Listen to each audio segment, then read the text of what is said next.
This has been a presentation of the Yes Network. Soaring into history. Your home for award-winning coverage of the New York Yankees.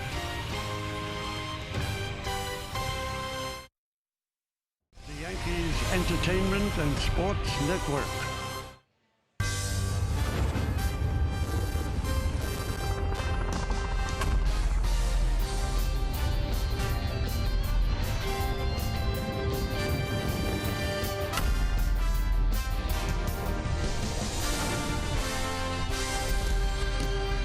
It is a hot, steamy summer night here in New York City, and it is time for baseball as the Yes Network presents New York Yankees baseball. Tonight, it's the New York Yankees against the Chicago White Sox in the middle game of a three-game set from Yankee Stadium in the Bronx, New York. Hi, everybody, and welcome to Yankees Baseball, along with David Cohn and Paul O'Neill. I'm Michael Kay. Well, the Yankees started the homestand last night, and they'd won 8 of their previous 9 games. And for the first 5 innings last night, looked like it was more of the same. But then Masahiro Tanaka ran into some bad luck and a big hit. He was really sharp early. I thought Tanaka had his A game, a great splitter, and then a couple of infield hits, bases loaded. Yoan Moncada makes him pay with a booming double on the ground, but hit very hard. He's going to score 2. And then Tim Anderson, a bright young shortstop, dynamic athlete, laces that double to right. That's going to score another run, and that was it for Tanaka, who otherwise pitched very well. All right, so that's the loss, but now time for Lowe's whole team together. Let's look at the last 21 games, 15-6, 5.6 runs per game. They've hit 37 homers. The starters and the bullpen have all pitched well, and as a matter of fact, 15-6 is the 3rd best record in Major League Baseball over that time. Only the Cardinals and the Rays have been better. Well, you can't be much better when the Yankee rookies have been. The Baby Bombers. Look at the numbers on Miguel Andujar. 301, 21 and 72. Great OPS. Gleyber Torres, 269, 20 homers, 58 ribbies. Another great OPS. The first pair of rookies in team history to hit 20 more home runs each in the same season. Never before in Yankee history has that been done. And both of them obviously have been doing the job consistently. Well, no doubt about it. They have been the dynamic duo. They are your Rookie of the Year candidates, and it's kind of like they're fighting against themselves. Gleyber Torres, after he saw Andujar go deep, well, he hits the 20 home run club, 444 feet later, 2-run lead, but it didn't hold up. These two have been phenomenal for the Yankees. Well, obviously, Baby Bombers. This guy was a Baby Bomber at one point. Right now, he's a dominant veteran. And when we get back, Meredith Marakovits talks with Dellin Betances next.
Dellin Betances has once again been a strikeout machine. He has tallied 94 on the season. That's second best among AL relievers. Not to mention, he's just 6 away from 100. That would make him the first player in Major League Baseball history to record 100 or more in relief in 5 consecutive seasons. And he has been oh so good as of late. His last 34 outings, he is pitching to a minuscule .55 ERA. He joined me for the batting practice show earlier where he spoke about his success this season.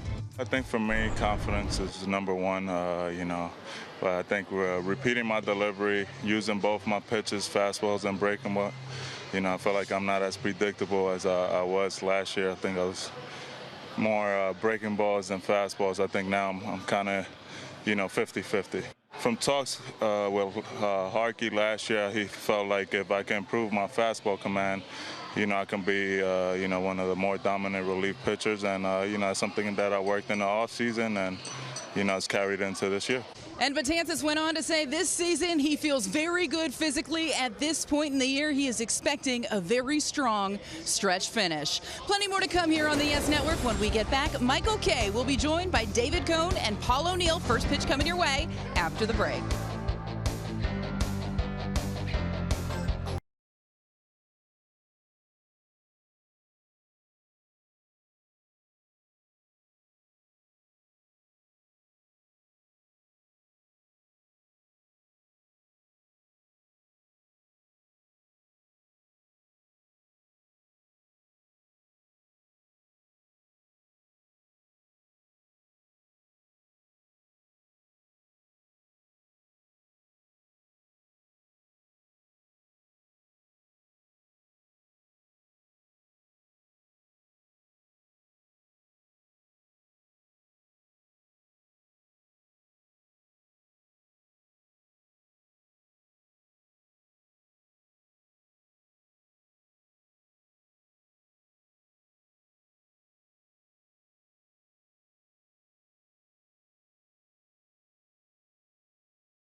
Brought to you in part by the new film Operation Finale. Discover the true story of the hunt for Hitler's deadliest lieutenant in theaters tomorrow. By Subway, try signature rapid Subway restaurants today. And by Jeep, the official vehicles of summer. And boy, it is summer today in the city. Hot, humid. And why don't we take a look at the game time weather presented by Bigelow Tea. Is it still in the 90s? It is 91. 8 miles per hour is the wind, humidity 54%. It is hot, as that fan tells you with our fan. Anyway, the Yankees have taken the field, so why don't we take a look at the White Sox starting lineup, which is brought to you by Lexus. White Sox are 52 and 79. Yolmer Sanchez at third base leads off. Batting second, the left fielder Nicky Delmonico. Abaciel Garcia is in right field, he'll at third. Cleaning up the DH, Daniel Palka. Matt Davidson at first base, he's going to bat fifth. Batting sixth and catching, Omar Narvaez. And Tim Anderson, the shortstop, will bat seventh. Batting eighth and playing second base, Yohan Moncada. And Adam Engel, the center fielder, will bat ninth. And there he is, Lance Lynn, the big fella, wearing a good number, gonna toe that slab in the Boogie Down Bronx tonight. And he's been pretty good since he's come over. He got touched up a little bit his last 2 starts, but professional pitcher, knows what he's doing out there. Go ahead and give you a little more on our pitcher scatter report, brought to you by your Tri-Honda dealers. And 3 up, 2 down, 3 real good starts, 2 kind of mediocre starts. He did have a whitewash against these White Sox back on August 6th, 7 1/3 with no runs and 89% fastballs. You know what's coming with this guy. And let's do it here in the Bronx. First pitch is a strike, and we are underway. Pat Hoberg, the home plate umpire. Brian Knight at first. Chad Whitson at second. The crew chief, Mark Carlson, is at third.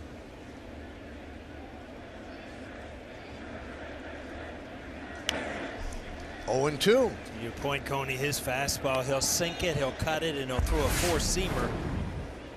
He threw so many of them. His start in Miami, who Michael and I, we called that game, reminded me a lot of Tanaka last night. He was dominating for like 4 innings, and then Oh, only had a 1-run lead, and then ended up having a big inning. it kind of, you forgot about the front part of the game because he threw the ball very well. Yeah, it was 2 starts ago where he gave up the first inning runs and then settled down, and then just the opposite in his last start.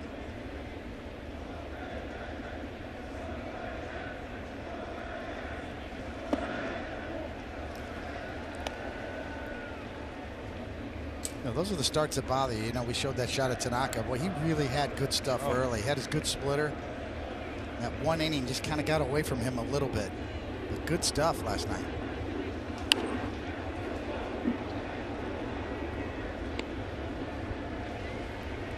Going to be interesting to see how Lynn handles the weather. He seems to sweat profusely on the mound.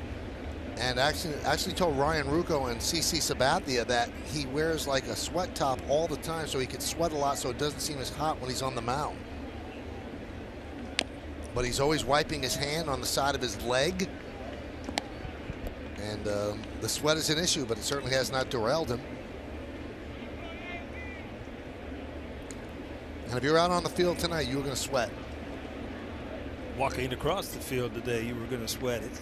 It'll cool off as the night goes on, but boy, I tell you what, it was summer today. 2-2.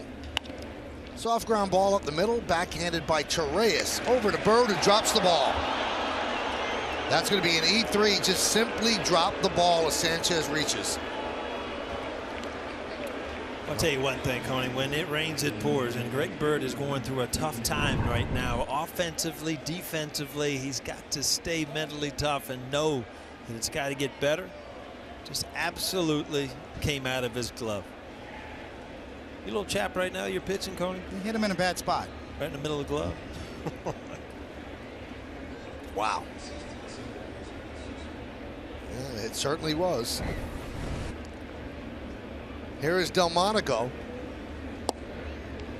So coming into the game 0 for his last 17, not enough. Now he picks up an E3. And as you said, when it rains, it pours. Yeah, there's a spot right above the pocket that's the perfect place to catch the ball. And sometimes when you get too much of the pocket, it can pop like that. But it looked like he just, he just was sure he was going to catch it.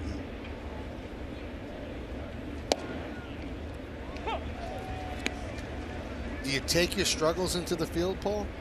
Well, it can happen. There's no doubt about it. I think it happened with Gary Sanchez earlier in the year, and it just it takes you away from there are 2 sides of the line, offensively and defensively, and it certainly can kind of creep in one way or the other.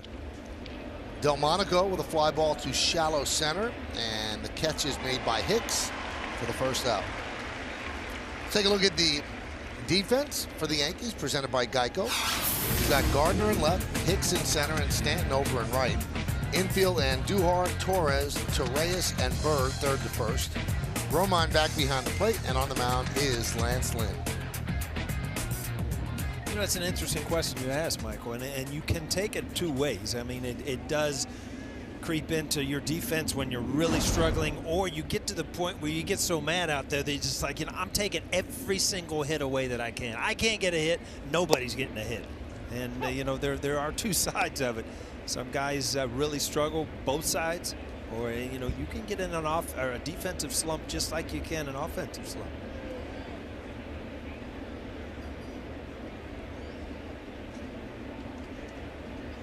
(0-1) on Garcia.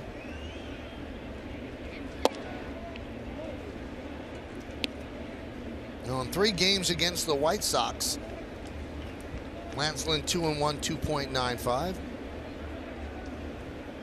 Great start against the White Sox in Chicago for the Yankees, where he went 7 1/3.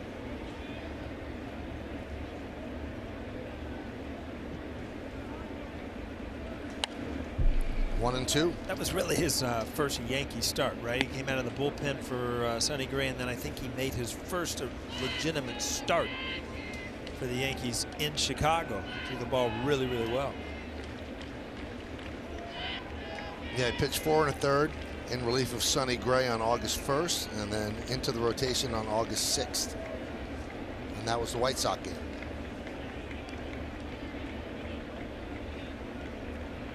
Runner goes. Big jump. Swing and a miss. Garcia down on strike, stolen base, no throw for Sanchez. Well, every once in a while, as a base stealer, you know the previous pitches you time, and if it continually is the same time, you go on that time, and that's right where he caught him with his leg coming up. Easy steal.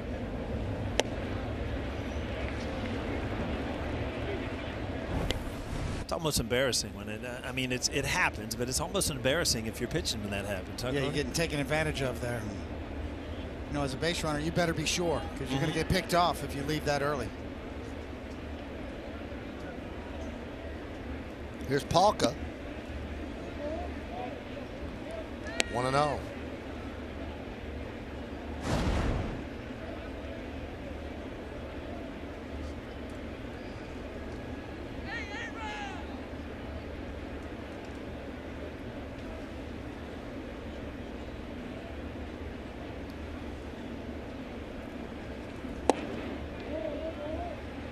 Two and 0.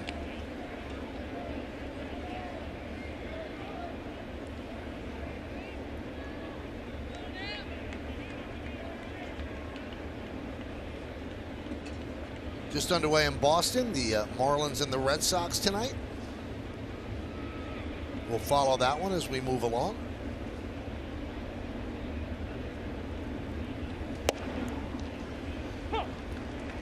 Two and 1.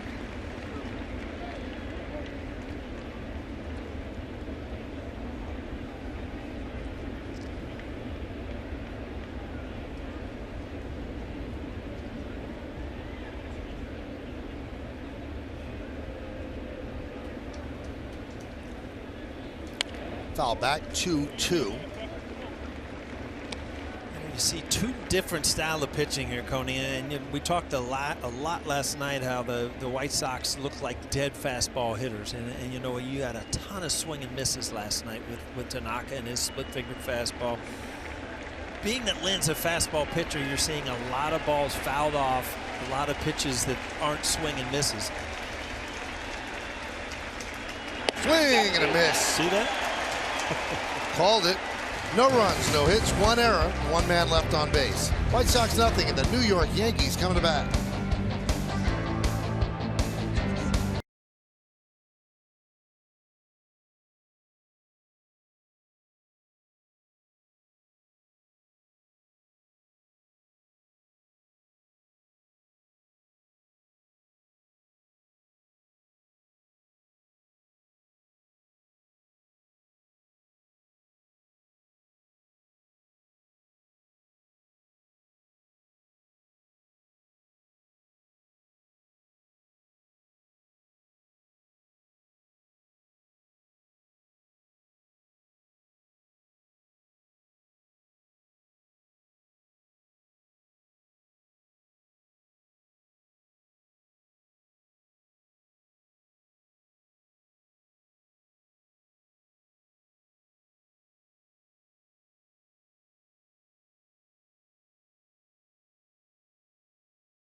It's brought to you by Lexus.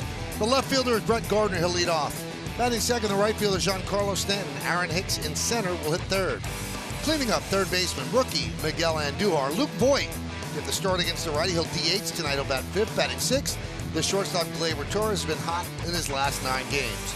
Greg Bird at first base will bat seventh. Batting eighth, the catcher Austin Romine. And Ronald Torreyes at second base is going to bat ninth. And here is James Shields, an old friend of the Yankees, back to his Tampa Bay days. You can see on the season, it's been a bit of a slog for him, 5-15 and a 4.5+ ERA. And let's go ahead and tell you a little bit more in our pitcher scouting report brought to you by your Tri-Honda dealers. He does answer the bell. This is his 28th start of the season. It's tied for the MLB lead with Verlander, Scherzer, and Chachin, and falling behind first pitch strike percentage. You know, that's always the key for pitchers. 8th lowest in MLB, 5th lowest at 57% in the AL. And the bad recipe is the 8th highest fly ball percentage in Major League Baseball and the 4th highest pull percentage, and that leads to home runs. 26 home runs given up. That's 6th most in the majors. Pitch to Gardner way outside. Long fly balls usually cost you runs, don't they, Colin? Yeah, I mean, he's always kind of profiled as a fly ball pitcher, but when you start factoring in falling behind and then a lot of pulled action, those are the ones that the hitters look for, as you know. You get the helmet out, drive the ball.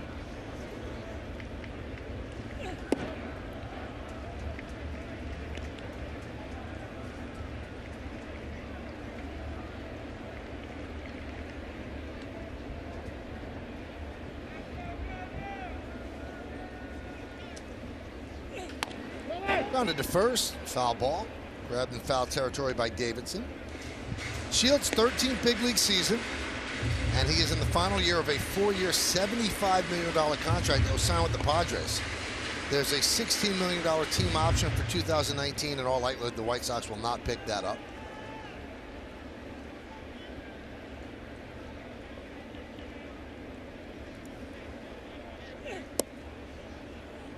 Two and two.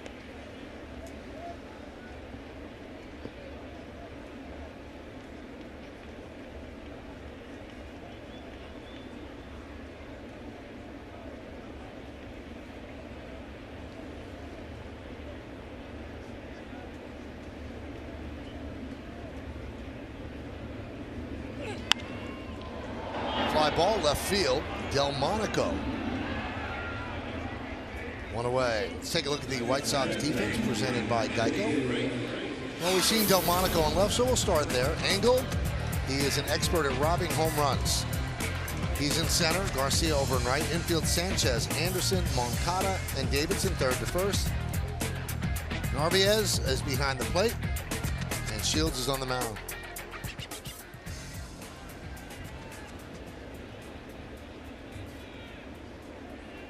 Here's Stanton. Driven into center field. Angle slips, regains, and makes the play. Well, I'll tell you what, you don't know how hard this play is, because soon as you slip and fall, you kind of lose sight of the ball, and then as you get up, it is a rush to find it. Well, we talked about what a good center fielder he is. Once you lose footing, boy, that becomes a difficult play. Comes up limping a little after this as well. It looked like he tweaked his knee.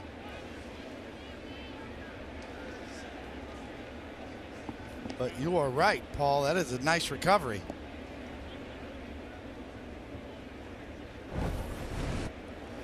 Where's the caddy, Coney? We need somebody to replace the divots out there. The sand bucket. Pour a little sand in it. Here's Aaron Hicks as a White Sox shift for him. Three infielders on the right side. 1-0.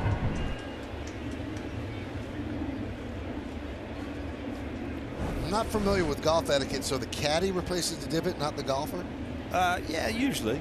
A lot of places you just, as Coney said, you just drop sand in it. If you take a big old slab out of there, you just throw the grass. If you play at a club that has a caddy that you're going to pay the money for, then yeah, he'll clean it up. He'll clean it up for you. They got to do something for you, right? Aren't they carrying your bag? Yeah. Giving you all the clubs that are the right ones? Well, that sometimes is wrong. Just give me a good putt read. That's all.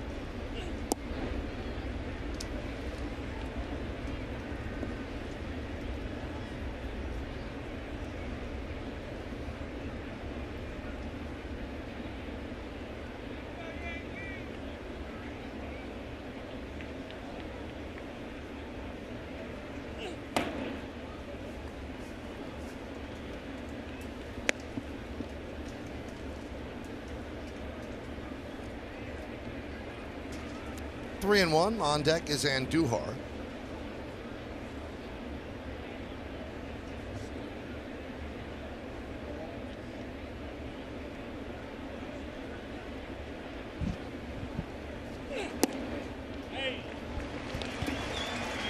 And Hicks works a walk, and he has become a walking machine for the Yankees. When I look at his numbers, his power, you know, he's career high in home runs, but to me could be into that 280 guy, the 285 guy, because he does walk so much and he doesn't really swing at a lot of bad pitches. Good solid player. You just look at him as being to able to get just a little bit better every single year.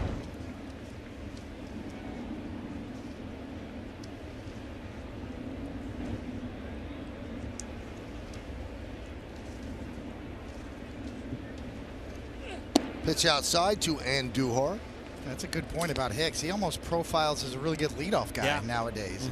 He has led off for Aaron Boone this year several times, especially against left-handed pitching. And you know, by sight, you really wouldn't think of it. He has great speed too. I mean, he runs the bases well. Really good outfielder. Great arm.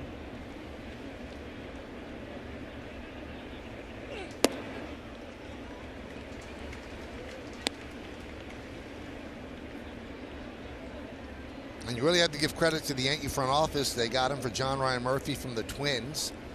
And he really struggled at the beginning, and they just said that it's there. We know it's there.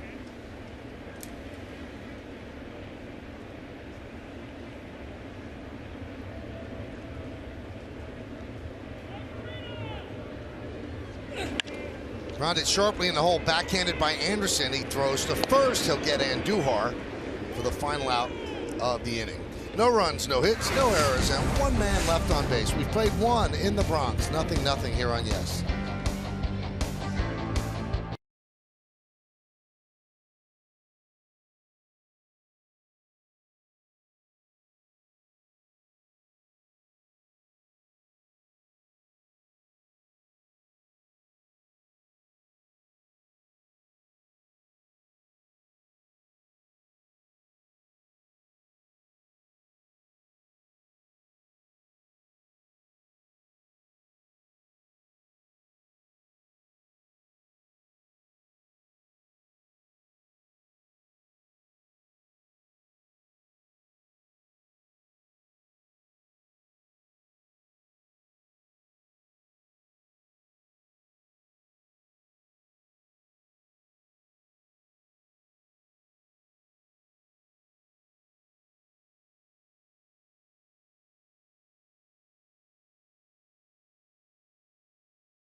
Of the New York Yankees, what did you think about Aaron Boone's demeanor in last night's post-game press conference?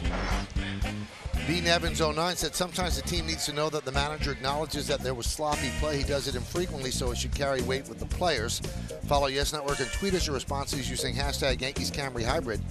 Keep the conversation going. I don't quite understand the question nor the response where people want the manager of the team to throw chum over the boat so they could be happy that he's upset. How do you know what he's saying to the players? Yeah, you're right. I mean, Joe Torre was the best to sugarcoat it to the press, but boy, you knew it as a player.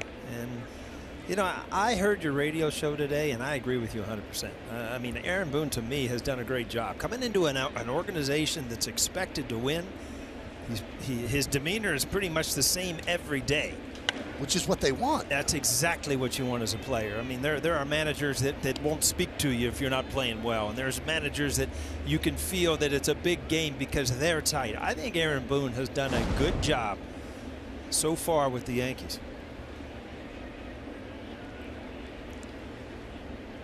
And you know, for the record, during the press conference, he acknowledged that they played sloppy. He wasn't happy with the way they played. He didn't yell. He didn't have any histrionics. That's just not his way, and that's one of the reasons that he was hired, because they felt that the message that was getting out to the public was not what they wanted. So he's going to be even keel all the time. He's done exactly what they asked him to do, and that's why he aced the managerial interviews, which is no small thing. Davidson wraps one to right field. Going back is Stanton, and he can't make the play. It goes off of his glove as he hits the wall. He'll play the carom and flip it back in. Davidson with a double.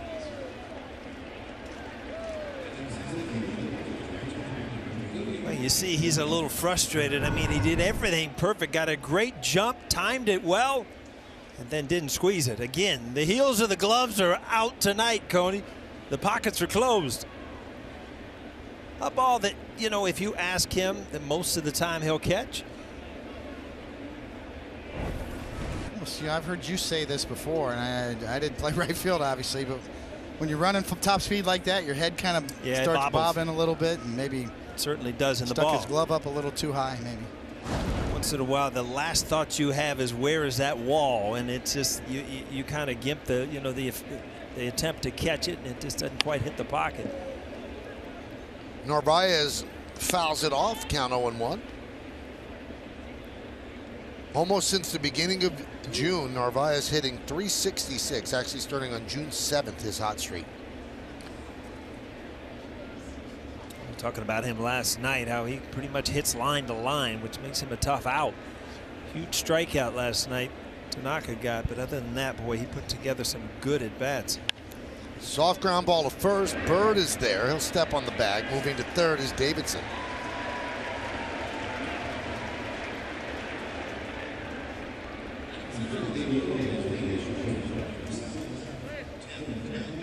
We talked about it last night, Coney. Obviously, he got the job done, but the one place that it looks like you can get in, because he kind of steps across his body, which kind of closes him off to the inside pitch. And good pitching by Lynn to get in there and jam him. He's put himself in an opportunity to try to save a run here. Infield comes in.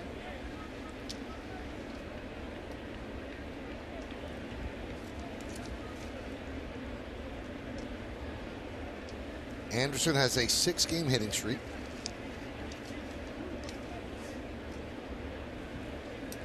He's in his 3rd big league season, and the White Sox saw something right away, and they signed him to a long-term deal in the 2nd year of a 6-year, $25 million extension. Team options for 2023 and 2024.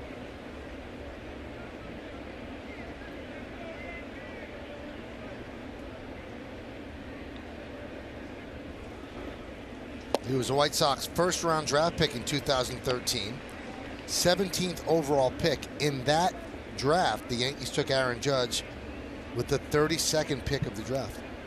I'll tell you what, we've watched, 10 innings so far in this series. He's made some great defensive plays. He's shown his speed. He's had some good swings, so he's shown a lot in the short time we've seen him. Speed and power, good defense. The last piece of the puzzle for him is just controlling the strike zone. Just 27 walks this year against 120 strikeouts, and that's just needs to be reversed a little bit to get his on-base percentage up.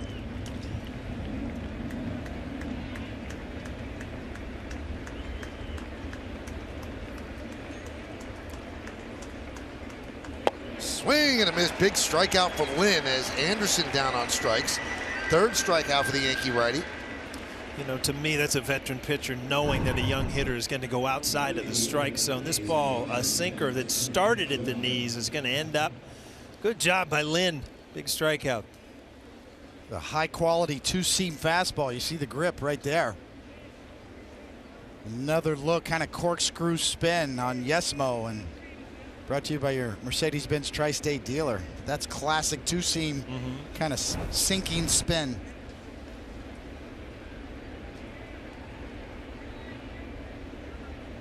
Here is Moncada. And a strike.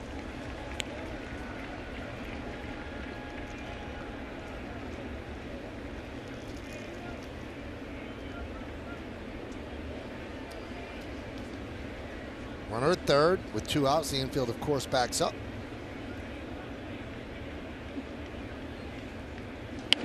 Slice foul. Ooh. Well, in the old days, without the nets and the railing, that would have been ricocheting around in that dugout.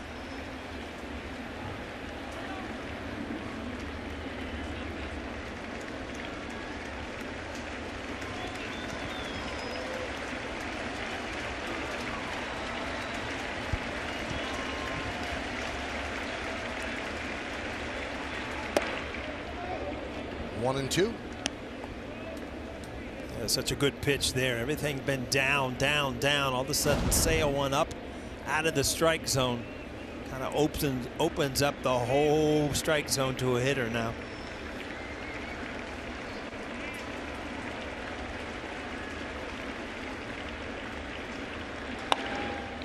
Fly ball right field. Stanton puts it away. And the Yankees survive the leadoff double. No runs a hit and one man left. Let's go to the bottom of the second.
Well, give me 5. Leonard Skinner said, give me 3 steps. Let me give you 5, Michael. 563 average during this 5-game hitting streak. And the right stuff. Last night we saw a lot of swings where he looks like he's trying to use the right field porch in Yankee Stadium. And Voit fills the void. I mean, Yankees first base are in the bottom 5 in the majors, batting average and OBP. So you need some offense. And the last weekend shows that there is promise there. He had a big weekend against the Orioles. Pitch is high, 1-0. Take a look at what he did in BP. Watch this shot. Crushes this pitch into Judge Stanton territory. Wow. Wow is right.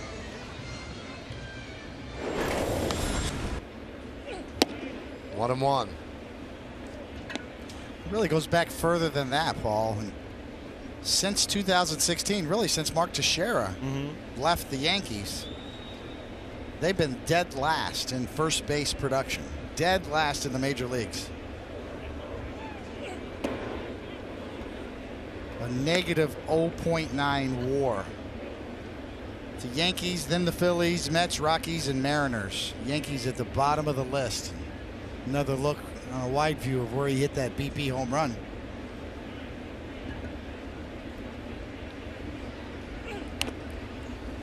Your Yankee fans are so used to just, you look back with Mattingly, Tino Martinez, and Mark Teixeira that were defensive wizards and power hitters and run producers, and then all of a sudden, boom, it's kind of been the black hole over there as far as with Bird with his injuries and just finding somebody to put up some offense.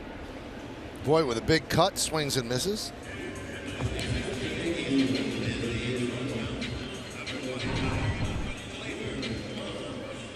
Shields expanding down and out of the zone. A really good executed slider there. Right over the heart of the plate, then disappearing down.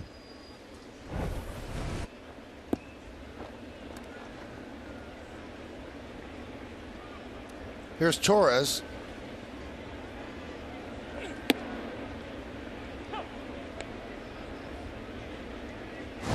Oh and 1. Hit one 444 feet last night for the Yankees runs. A 2-run home run into Monument Park. 0-2 on Torres.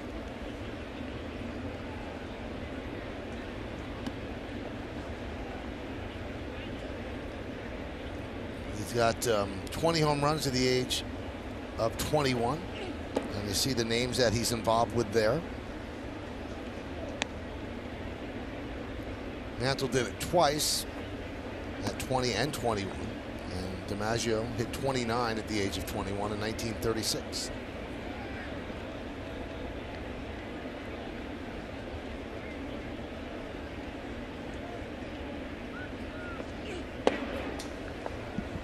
Now, Joe DiMaggio really kept to himself, but on Old Timers Day in the old stadium, they would dress in the same locker room, and it was kind of close to where you dressed. Did you ever have any substantive conversations with him? Not about hitting, you know, talked about, you know, being a Yankee and things like that, but you're kind of starstruck, believe me.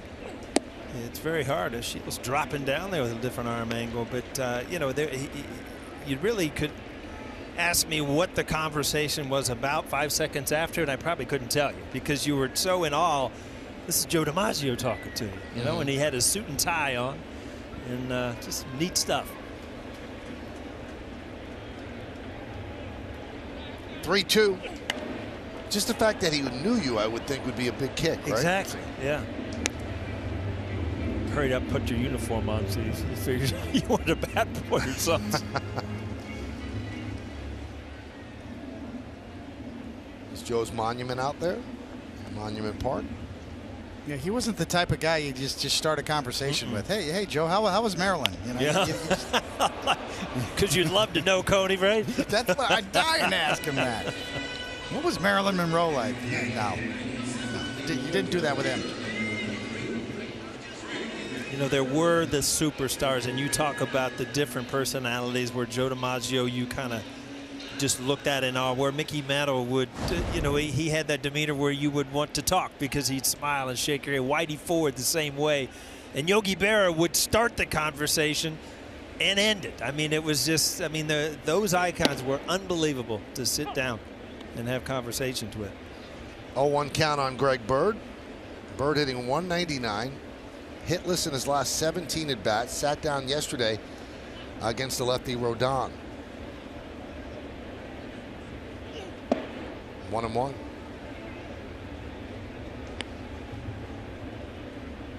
Bottom of the second inning, 0-0. Yankees have had a walk in this game against Shields by Hicks in the first inning with 2 outs. 2-1.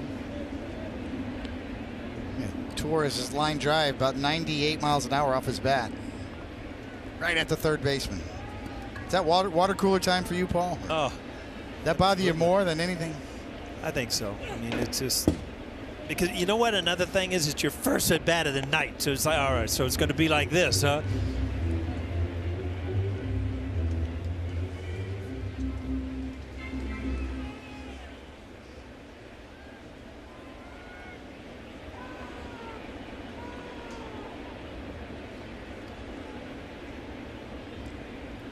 And the 2-2. Fly ball, right field, deep, going back. Garcia leaps, and he makes the play. So he takes an extra base hit away from Bird as the Yankees go down in order 1-2-3. And we're going to the third inning. 0-0 here on Yes.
York City than any other airline. Good things come to those who go Delta. Keep climbing.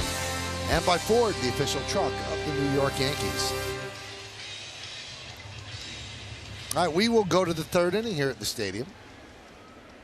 And Lance Lynn will face 9-1-2 in Chicago's order. Starting with Adam Engel. If you learned anything from last night's game, you saw the speed of Engel. Anytime an infielder has to go right or left, well, you better get rid of the ball quick. He gets down the line. It's a lot of pressure on the defense. Shows bunt, takes a strike. Yeah, he was clocked at about 3.8 down the line for a right-handed batter. I mean, that Ichiro used to have those numbers in his prime from batting from the left side and getting a running start. We talked about Miguel Andujar not getting rid of it quick enough. Well, 3.8 down the line, 3.84 down the line, Engel last night.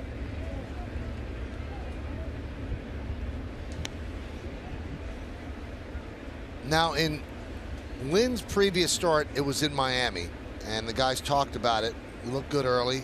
They really pushed it because of bullpen issues and had him pitch into the 100-pitch mark. But during that game, Paul and I did the game without Leiter. He said, David, although he features the fastball, pounds his own with it, he said he would really be better served. He would mix in something off speed, get everybody off his fastball. Do you see that? Well, he throws two different kinds of fastballs, so it's generally speaking, I would say absolutely. You know, El Duque used his curveball so effectively early in the count, especially the left-handed batters, to get it over. When you need a strike, get me back in the count, get me ahead in the count. You know, that would be a good pitch for him to use here and there. But he has such a good featured two-seam, four-seam combo, and then the cutter off of that that's almost like a slider. So it's a little bit misleading to say that he throws 88% fastballs. His cutter's more slider-like, but his two-seam, four-seam combo is really good. Grounded up the middle. Gleyber Torres gloves, 360 fires and gets the speedy angle. That is not an easy play when you consider who's running. I know he has made some careless errors, but boy, just how smooth he is when on certain plays you see.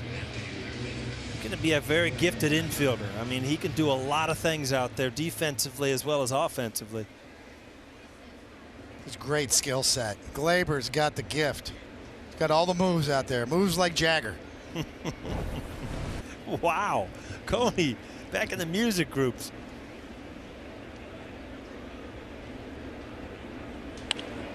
There is a gift, Coney, as you said, that some infielders, everything looks smooth and there's no jab toward the baseball. And they just, you know, it's an old cliche of having soft hands. There are some infielders, it just seems like, you know, they're always kind of reaching toward it, and you see it, just nothing soft about it. But Torres is one of those guys that just looks really smooth defensively. Stays low to the ground. He doesn't raise up and then go get the ball like a Hoover. Just back and forth. And you're right, he's 21. He's made some errors. That one is punched through the left side, a base hit for Sanchez.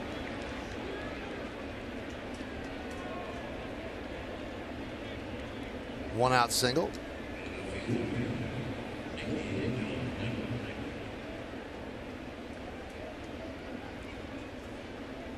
And that'll bring up Nicky Delmonico.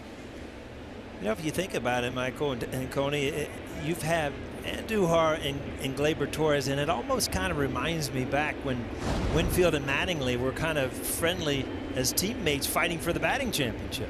Because these guys, one of them is going to be Rookie of the Year. Whoever gets hot at the end. I mean, they're 1-2 in offensive categories up and down the list. But good friends. You know, obviously what happens out on the field, win-loss, is more important at this point. But you know, when it's all said and done at the end of the year, one of those guys is going to be holding the trophy. Yeah, that one went down to the wire, didn't it? Yeah, it did. Last day, wasn't it, Michael? The batting title? Yep.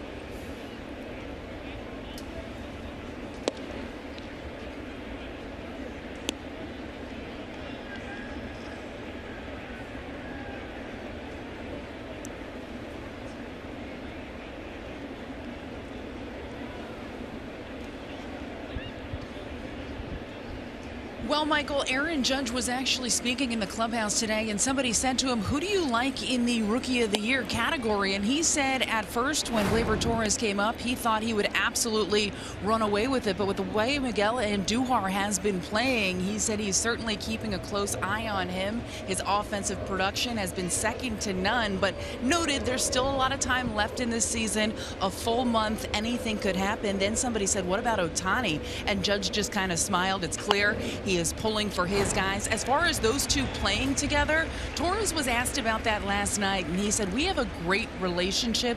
We've known each other from the minors. We've played in the infield for a long time together, and we really push each other to continue to try to get better. And when you look at some of the early work, the two guys that are mainly out there, Torres, Andujar, and now with Ronald Torreyes back up, he's out there an awful lot too. You know, Ken Rosenthal in The Athletic makes the case for Ohtani. Not saying he's going to win it, but certainly that he should be considered. Now, if you look at WAR, wins above replacement, according to Fangraphs, Ohtani's at a 2.9. 1.8 as a position player, 1.1 as a pitcher. Andujar is at 2.3. And Ohtani was out about a month with the elbow issues from June 8th to July 3rd. So he's going to be in the conversation. Yeah, you know, and WAR is a metric that it's to try to come up with one figure, one number that encompasses all the baseball skills: defense, offense, base running. There's no doubt Miguel Andujar has been the best offensive player. Ground ball to Andujar, and he kicks it, and that'll allow Garcia to reach. And that's an E5, so the Yankees with their second error of the night, keeping this inning alive. You know, this play starts with the right decision. You know, he can't wait back on this hop, so you kind of gauge it, come on in. Very difficult play just because it's chopped, but if you wait back on this ball, you're going to get nobody anyway. The defensive metrics have not been kind to Miguel Andujar this year, even though those metrics are a little noisy. You know, they're volatile unless you get a large sample size of them, but no doubt room to improve there. But swinging the bat, he's the best rookie hitter this year. And he also has 488 plate appearances coming into tonight. Ohtani 261, and Ohtani is a DH, so a lot of those things will be taken into consideration. Now Ohtani with a full year, yeah, well, he's had some impressive offensive numbers as well. It's a good debate.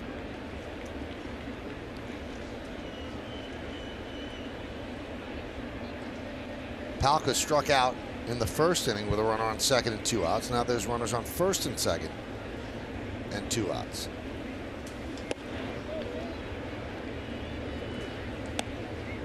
Well, Palka's had kind of a breakout year, obviously being called off waivers. If you look at the Rookie of the Year contenders, I'll tell you what, offensively, Coney, you said it. I mean, there's no doubt. Palka's a rookie too. A scare last night, and hitting a hand, Tanaka up and in.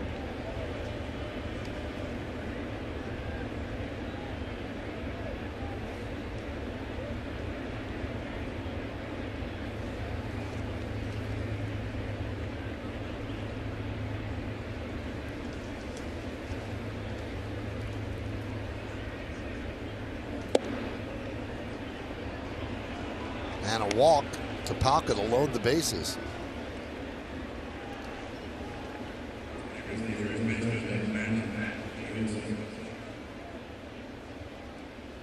It's almost like a veteran pitcher didn't want any part of that left-handed power hitter, that young kid, Palka. He just kind of let him go. He likes the platoon advantage here with Davidson, even though Davidson's got some pop in his bat. Prone to striking out more. See how Lynn goes after him.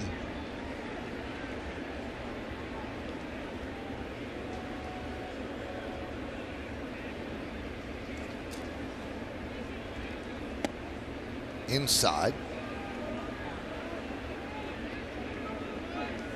You know, even if runs don't score on errors, you're making Lynn throw extra pitches. In the first inning, he had to face a batter he would not have faced.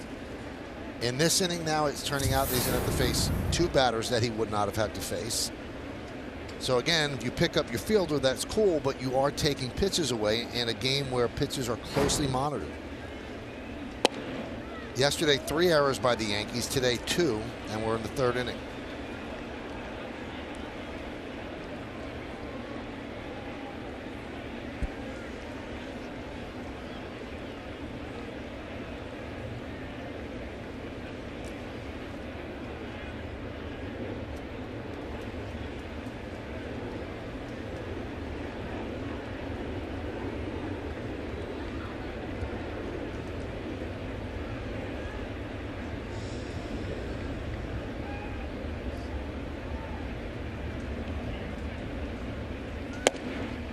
There's a strike, 2-1.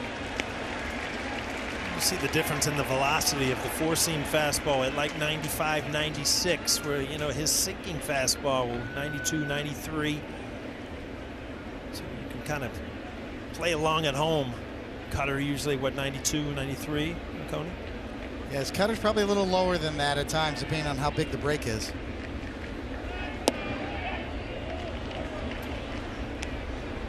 So now he's got himself in a 3-1 count with the bases loaded and 2 outs.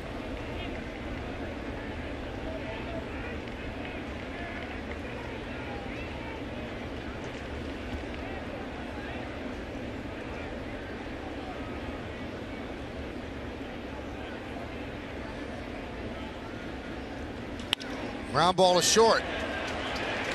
And they get the force, and that'll do it. So again, Lynn works out of trouble. No runs to hit. 1 big error, and the bases are left loaded.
The hottest collectibles of the season. It's Brett Gardner Bobblehead Night, the 4th and final one in the 2018 Collectible Series presented by AT&T for the first 18,000 guests in attendance. For tickets, log on to Yankees.com, visit the Yankee Stadium ticket window, Yankees clubhouse shops, or you can call Ticketmaster at 877-469-9849. And there's Brett just hanging out on my scorecard. Kind of looks like him a little bit. It's a long home run he's hit. You know, he's been posing like that for a week. Ball still hadn't come down. It's the game the way it's played now. Romine wraps one to left field. It's a base hit as he singles on the first pitch.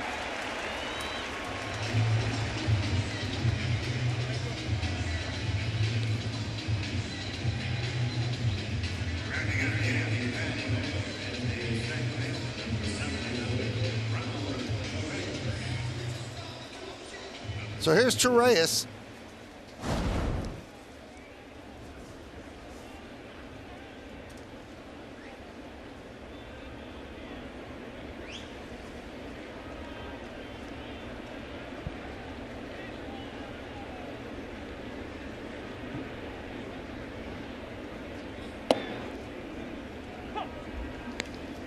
chance for the Yankees to have a real momentum shift. This is baseball's version, right? And bases loaded, make or break. Lynn falls down, gets the ground ball, gets out of it. Romine leadoff hit. So the Yankees with a chance to completely reverse the momentum.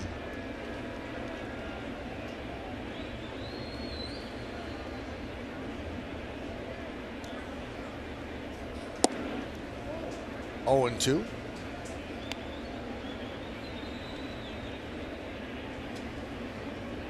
New version I haven't seen with Shields. He's kind of the drop down sidearm. Second time we've seen it tonight. He's 36 years old now. Tonight is James Shields' 400th career start. It's a lot. Well liked wherever he's been. Considered a leader. Pitched very well in Tampa. San Diego signed him to that big deal Michael referenced earlier.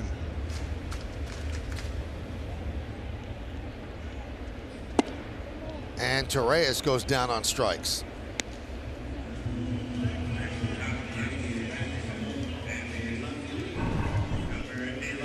You're going to drop down, you got to throw a fastball too down there, and you can see that's what that was. Torres probably thinking it's going to be off speed, and he just kind of slings that sinker in there.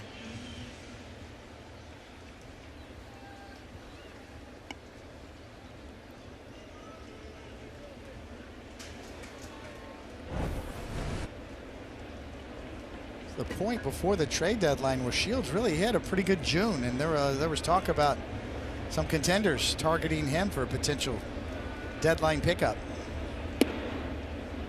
The guy's been there before, pitched in a lot of big games, so would have made sense. Average ERA for major league starters this year right around 4.2, between 4.2 and 4.3, and Shields just a tick or two above that.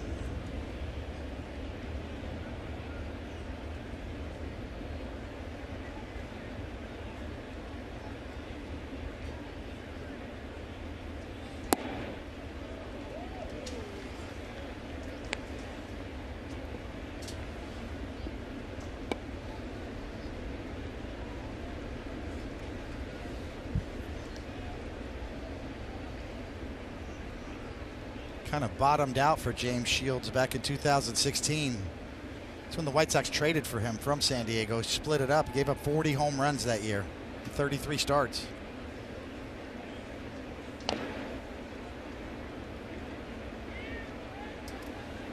Speaking from experience, later in my career, that's usually what happens. You could cruise along for 2 or 3 innings. You remember in 2000 when I kind of bottomed out, it seemed like 3 or 4 innings would go on and then boom, 3-run homer. You know, and the wheels would just fall off. Breaking balls or fastballs usually? A lot of hanging sliders. Yeah. It was that one big inning you couldn't stay away from.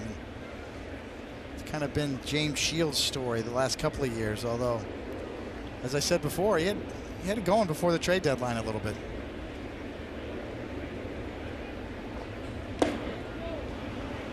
And Gardner down on strikes.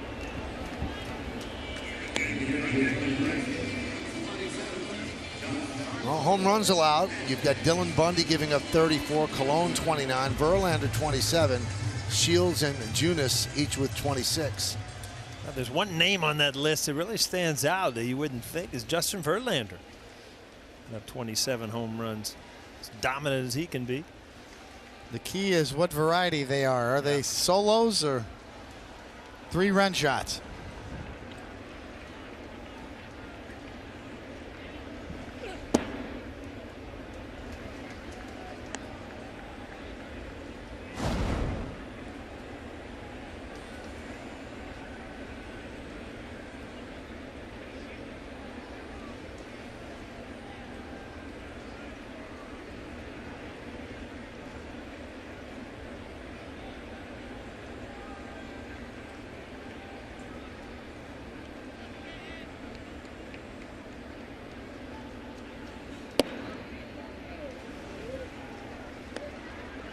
Since 299, he's been struggling. 5 hits and 32 at-bats. That's a 156 average. So it's been 42 plate appearances since his last home run.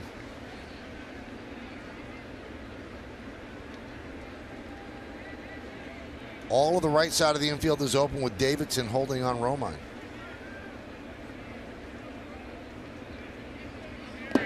And that one gets away. And Romine will stop at second. That'll be a wild pitch.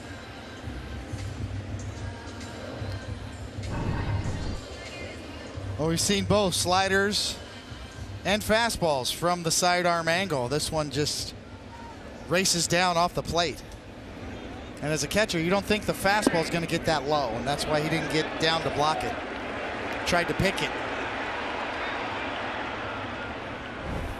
See if they green light Stanton. 3-0. On deck is Hicks.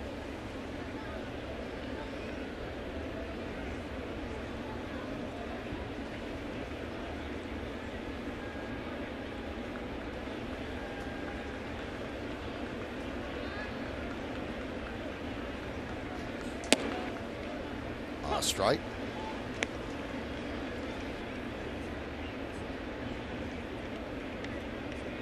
So Shields, all of a sudden, the majority of the pitches in this third inning have been from the side, especially to the righties. He actually broke it out to the lefties, too.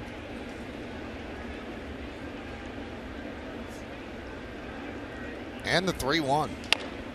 Grounded to third. Sanchez fires across the diamond, and that will do it here in the third. No runs, a hit, no errors, and one man left on base. 3 in the books, nothing.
At bank, both have gone to 3, and both have not allowed a run. Both have walked 1 and struck out 3. 2 hits for Lynn. James Shields has allowed 1. That's where we are as we go to the 4th inning.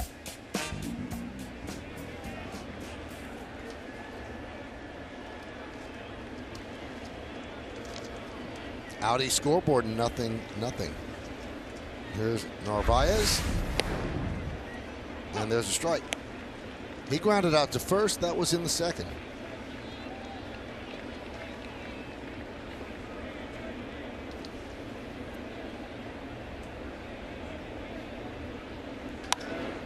Grounded to first, then foul.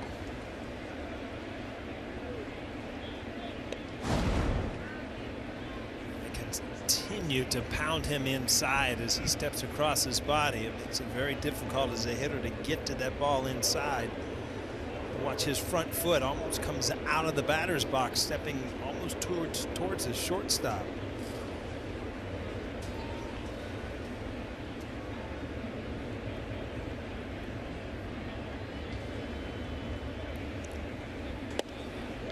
One and two.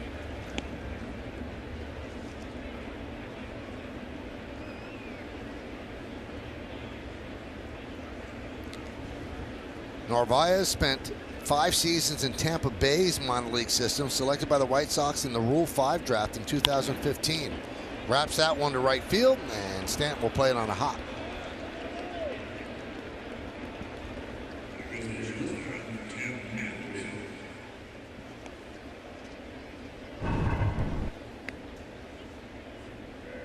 Kind of cuts himself off, but he stays through that ball. Even though the ball jammed him, he stays level through the strike zone. He's able to jam shot this to right field.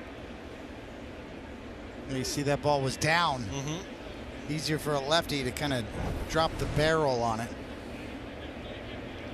Like you said, sliders moving into him or up and in, probably a better choice. Tim Anderson takes a strike from Lynn.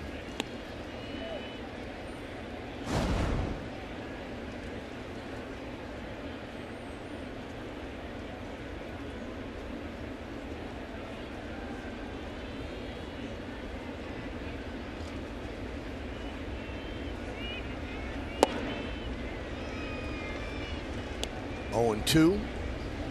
Yeah, we got into this a little bit last night, Paul, and certainly the Yankee fan base, you think, you look at this part of the schedule, you got to beat the White Sox, you got to take advantage. It's a big league team. Yeah, they're a dangerous team right now because they're playing much better than their record shows.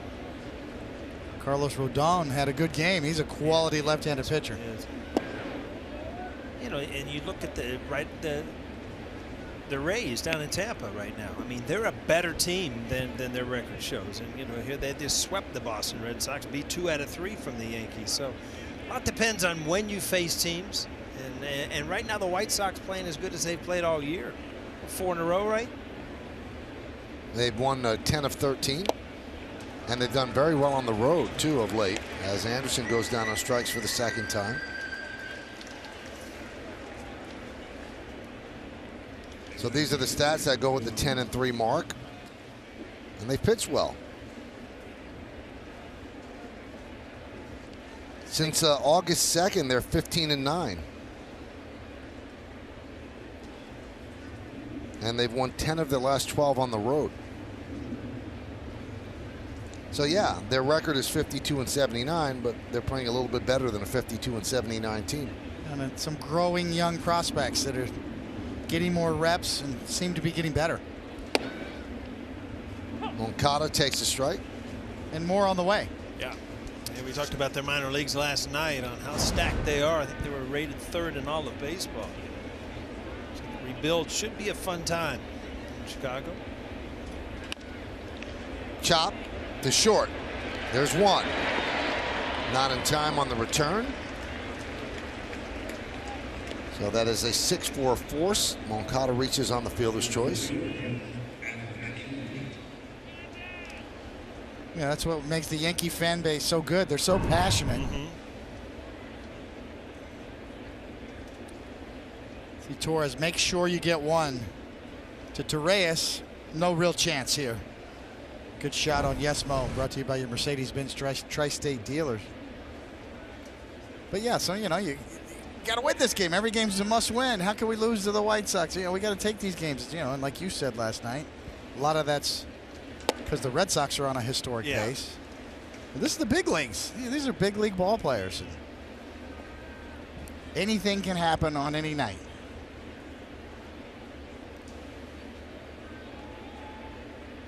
Really, the worst teams in baseball are going to win 60 games a year. You look at that inning for Tanaka. Tanaka was as sharp as I've seen him early in that game. Split fingers as good as it's been all year, huh? Couple infield hits. When you bunch the hits together and the bad luck happens all at once, that's what happened to him. Really, just that one bad pitch, and it was a ground ball. Moncada smoked it into the gap. The ground ball almost reached the 385 mark. That shows you how hard it was hit. 0-2 on angle.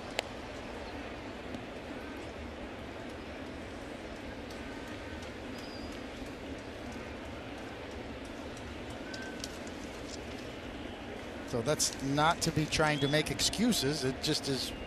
This is reality on the ground.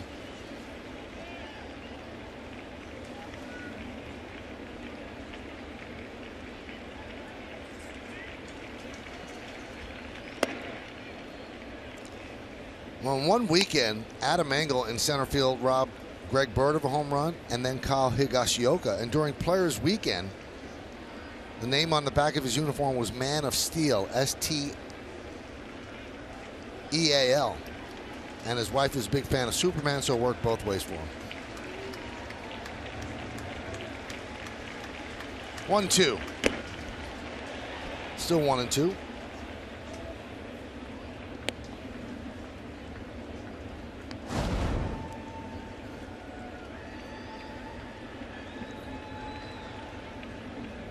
Always tougher when you have a sloppy game, when you make errors. You know, those are the ones. I think Aaron Boone mentioned it, and that was part of our question tonight from the studio in Stanford.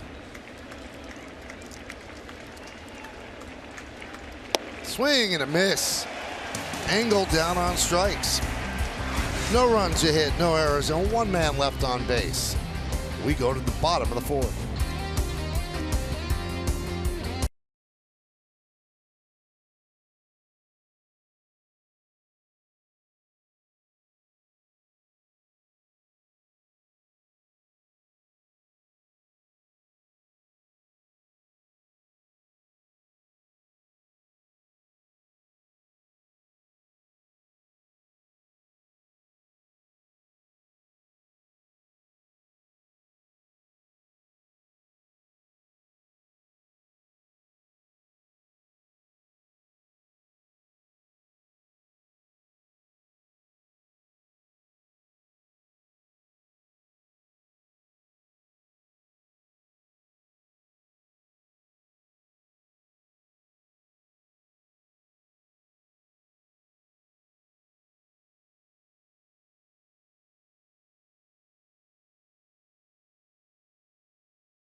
In dealers, most players with 20 or more home runs on a team. The Yankees have 6 of them, well ahead of every other team. The Indians, Rockies, Athletics, and Mariners each with 4.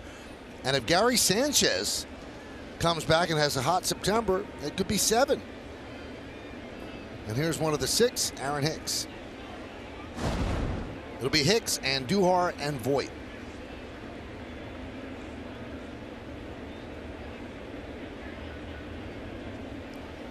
Audi scoreboard, 0-0.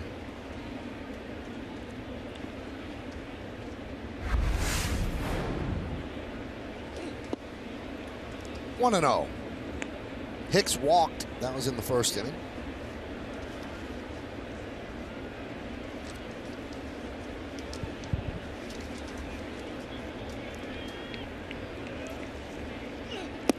Hicks's walk in the first was his 72nd of the year, and he might be the poster child for you can't really pay that much mind to a batting average. So his batting average is .251, but he has 72 walks, hit by pitch 3 times, 5 sac flies, and 2 sac hits. So his on-base percentage is .367, slugging percentage .465, and I was talking to James Smythe, who educates all of us, and he said when you just look at batting average, you're almost ignoring 90 plate appearances he had that have been productive. And also the thing that's batting average doesn't give you, singles worth the same as a home run. So really, how indicative is that of what you really want in today's game? I'll tell you one thing, if you're Aaron Hicks and you just had your last at bat, you're wondering, what is Davidson standing on the line?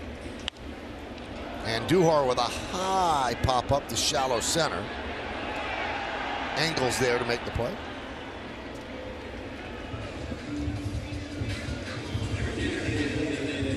First pitch swinging from Miggy.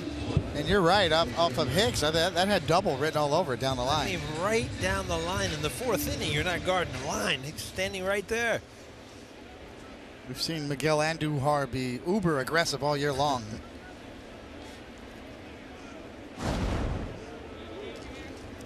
There's Luke Voigt. He struck out in the 2nd.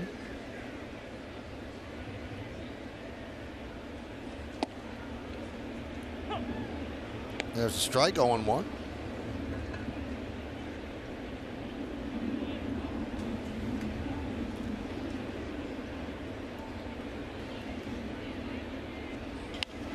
Hit sharply to 3rd. Sanchez there across the diamond. And 6 in a row retired by James Shields. We're going to the 5th.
The way the American League East shakes out, Yankees are 6 back of the Red Sox in the loss column, 6.5 in the standings.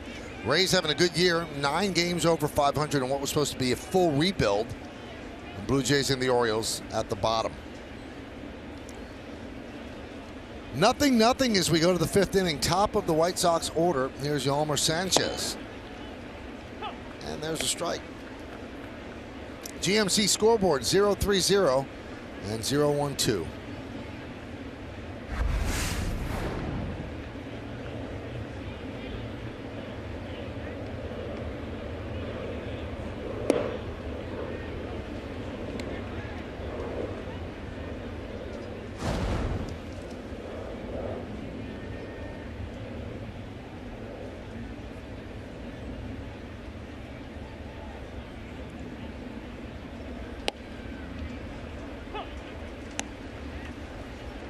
Honey, nothing's changed, man. Still continues to pump that fastball in there and challenge hitters.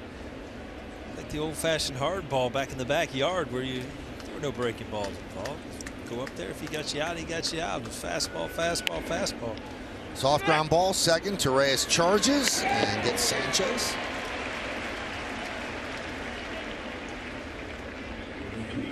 Now, you bring up a good point, Paul, and people talk about the style of play nowadays. And when you and I first came up, I remember I threw Mike Schmidt, the Hall of Famer, a 3-1 curveball with a 6-0 lead, and he wanted to. He was going to just kill me. I mean, he wanted to pick me up and break me like a toothpick over his knee.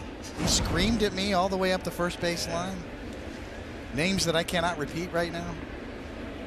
But there was a style of play where you're right. You did challenge hitters. You threw fastballs. before the days of tricking people all the time. It's just different. I mean, it was just a different style of play. There weren't 2 to 3 minutes of commercials in between innings either. Yeah, and you know, we just put the stat up there. There weren't 6 or 7 guys on teams with 20 home runs either. So, exactly. You know, you would challenge guys, and what was the worst they were going to do? Hit a line drive to left field? It was just like a walk. So, you know, the game has changed in that sense. It's so many people hit home runs. It's hard as a pitcher to challenge in fastball situations. I see the pitching. It's so good nowadays, especially the relievers. Everybody throwing 90 to 100. Front door, back door, gyro balls. I mean, they've got everything now. Pitches that you didn't even think about throwing back in the 70s. Line drive, a base hit off the bat of Delmonico. So he reaches on a 1-out single. I see some of the best young players I've ever seen into the game this year. Oh, yeah. Soto and with the Nationals, a young kid, 19, fantastic. Cunha's wow. Unbelievable. So much good young talent. That's not even to mention Mike Trout, who's only 26, 25 years old. Of course, the Yankees, and Andujar and Torres. I see a lot to be excited about with the talent level. And some of the relief pitchers nowadays, wow, incredible. The Oakland A's bullpen this year.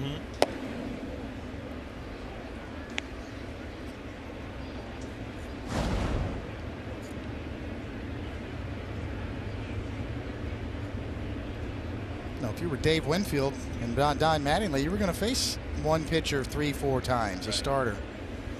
Now they're going to face 4 different pitchers sometimes. Ground ball past the diving Andujar and into the left field corner. Delmonico rounding third. They're waving him home. He will score. It's an RBI double for Garcia. The first run of the game. White Sox lead 1-0. It just seems like the White Sox are putting pressure on the Yankees every inning. Two-seamer kind of stays up a little bit. Garcia gets a good swing at it. Just hooks it down the line. Just out of the reach of Andujar. Looks like Gardner had a little problem down here in the corner as well. Just a little bit of a bobble there, and that's all Delmonico needed right there to go ahead and score. Otherwise, it might have been second and third with 1 out.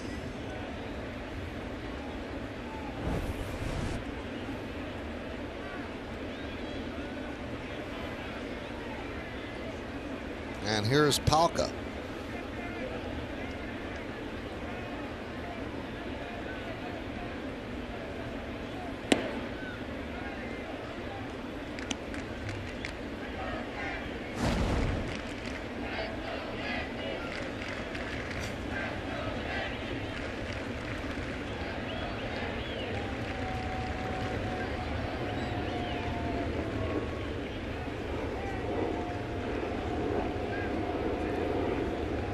A 1-0. Fly ball left field. And the catch is made by Gardner. 2 outs.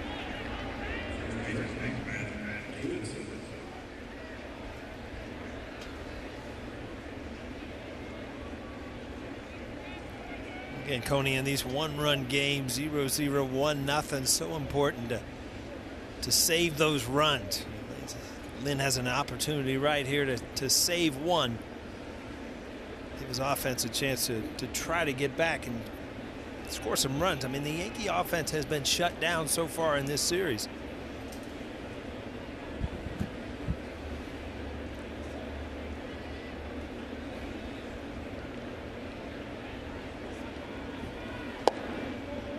Davidson takes low, 1-0.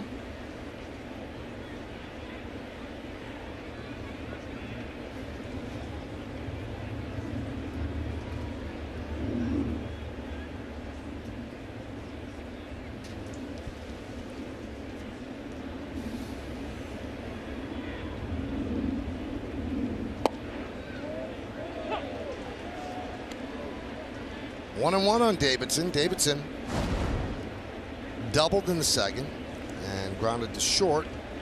Well, forced at second. That was in the third. 1-0. White Sox lead. Yankees have just one hit. White Sox have 5 and a run.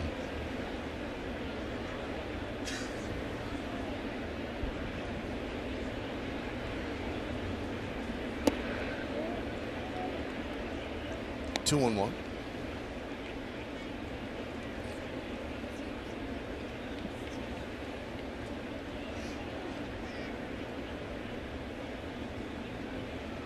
Pitch number 85 coming from Lance Lynn. 54 strikes, 30 balls.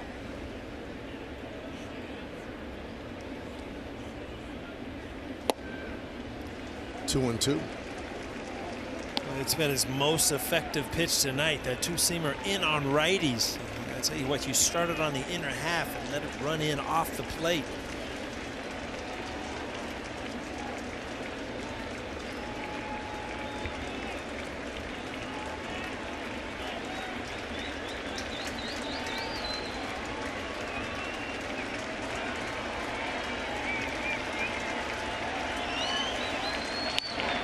Grounded and grabbed by Andujar. Gets to his feet, fires, and that'll do it here in the 5th. 1 run, 2 hits, 1 man left. We're halfway through. White Sox lead this one 1-0.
Doing more. Gary Sanchez is playing in his 2nd rehab game with the Rail Riders tonight. Yesterday, he caught 7 innings and had a home run. He had 4 at-bats yesterday. He is 0 for 2 this evening as DH.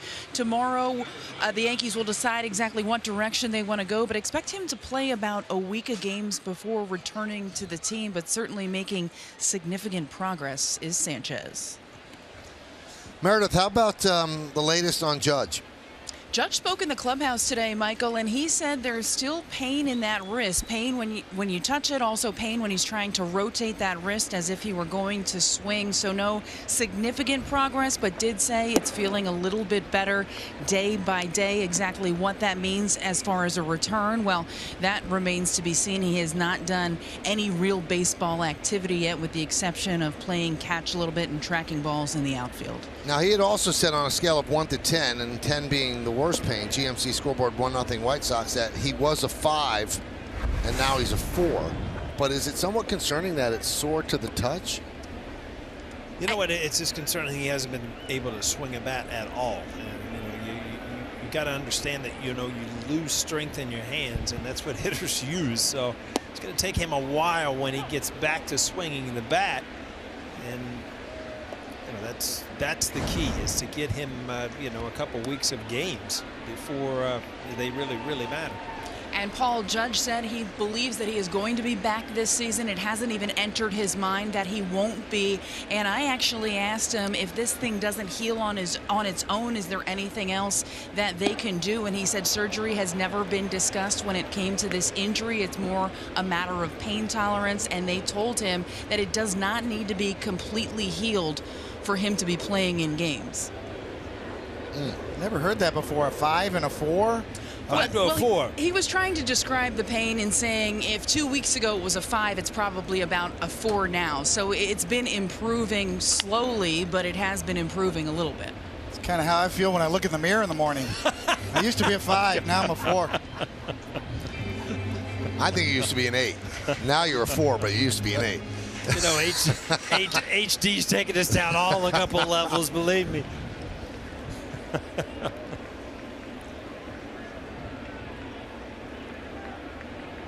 2-2. Nub foul. And Michael, there is some encouraging news when it comes to Didi Gregorius. He was out on the field, clearly taking some ground balls, but no lateral movement there or side-to-side movement. More just hit straight at him. Aaron Boone said he could begin running as soon as tomorrow. Still feels a little something in that heel, but nothing that Didi said he can't play on. Whether or not he'll require a couple rehab games, that remains to be seen.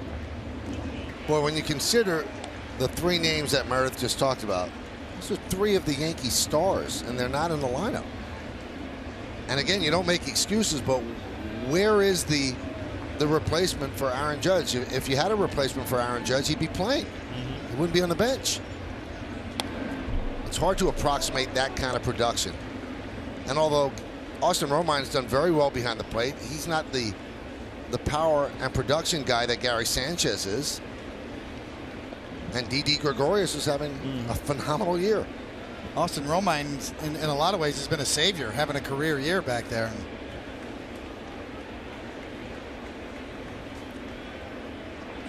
Good at bat for Gleyber Torres. He works a walk against Shields. Well, this is what's missing. Guys on the DL, 26 homers, 61 ribbies for Judge, 22 and 74 for Gregorius. And although Sanchez had an under 200 batting average, still 14 homers and 42 ribbies. And they could use all 3 back.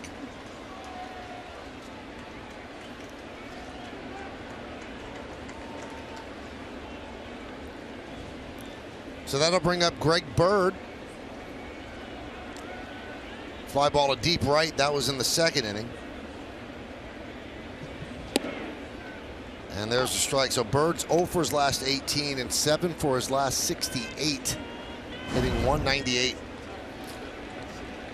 You said that was a good at bat by Torres, and it was. And it's an important inning that you put some pressure on Shields. I mean, it seems like all the pressure has been on the Yankees tonight. 60 pitches, really nothing entering the 5th inning.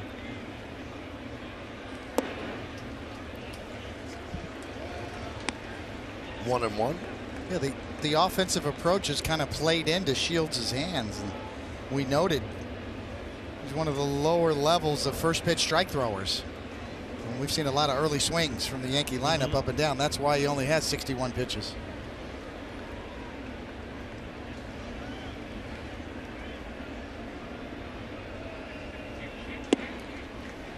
Now in baseball, you always hear the term you can't try too hard, because that actually plays against you. But do you want to see anger out of Bird at the plate where he wants to just crush the baseball? Yeah, not anger. You just want to see some emotion. You want to see something that, that there's a little hop in your step. I mean, you want to see winning baseball, and you get that by intensity.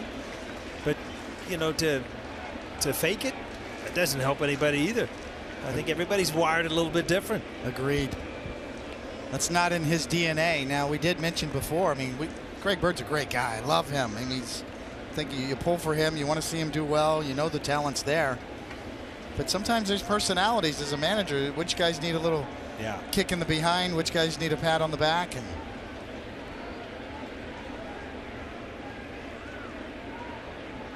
2-1.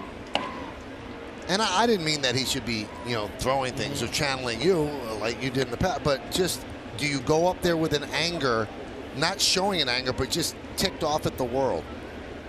You know what? I don't really know how to explain it other than, you know, every single at bat has to become like this battle between you and a pitcher. It's just, and you got to realize now that, you know, what your manager has said, that I'm with him, this and that, all of a sudden has started to change a little bit by putting Voit in the lineup against some right-handed pitching. Yeah, so sense of urgency.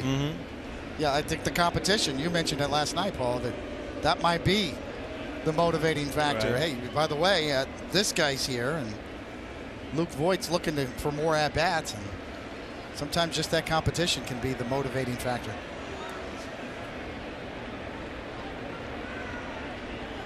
There he is, literally looking over Bird's shoulder.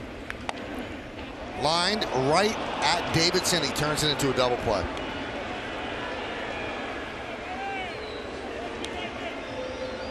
Yeah, but again, I mean, that's line, Michael, but I mean, weight and balance way out on his front foot, kind of around the ball. He is just not right offensively right now. You know, this ball's up in the strike zone, good pitch to hit. Look, all weights out in front, and he's coming around the baseball instead of kind of driving it. And that's a mechanical thing, and that's kind of just dragging the bat through the strike zone. The first baseman almost has to wait for that line drive to get there. And, you know, you're so used to seeing that beautiful swing. And right now, you know, it's just not a powerful swing right now, and it has to do with his mechanics. And a classic out in front of the off-speed stuff and late on the fastball. So timing, I mean, Paul, you can speak better to that than me, but as a pitcher, that's what I wanted to see. Yeah. That's how I tried to make hitters look. Out in front of the changeup or off-speed stuff, and then late on the heater. 2-0 count on Romine, who singled to left field, leading off the third. And as David mentioned, what a job he's done filling in for Sanchez, both behind the plate and at the plate. Back to Bird. I mean, as Coney said, I mean, you root for the guy because, you know, you see what he means in this lineup. He balances this lineup if he's right as a left-handed hitter. And, you know, he knows it. Everybody knows it. But is there a magic wand you can wake up and make it happen? And when you're struggling, you just don't see the end. An easy guy to pull for. He's been through so much. The injuries, much maligned.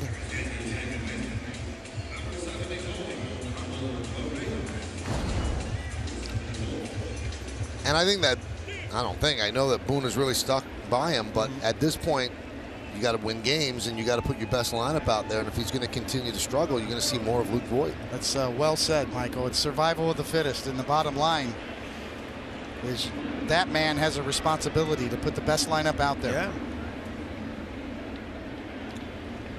So here's Torreyes. Romine walks to third. Walk against Shields, and there's a strike to Torreyes, who struck out in the third. 1-5-0 for the White Sox, 0-1-2 for the Yankees. So they had 3 hits last night in 9 innings, and now 1 hit tonight in 4 2/3. Way outside.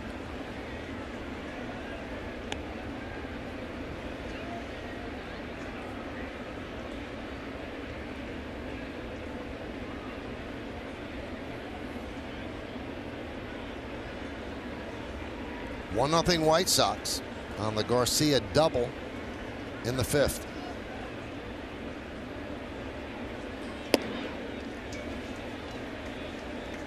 Two and one with Gardner on deck.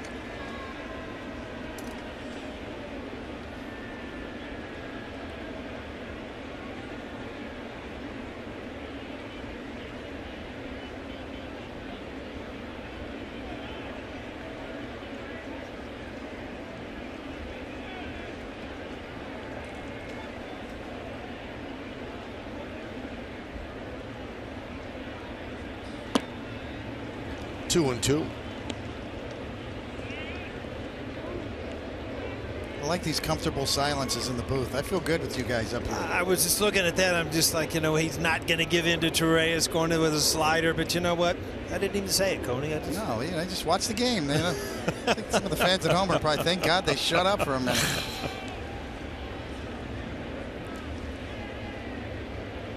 And the 2-2. fouled off into the seats.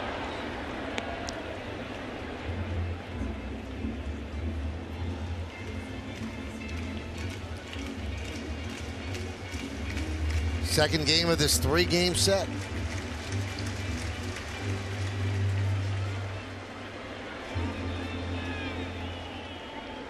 Torres, the number 9 batter in the Yankee order.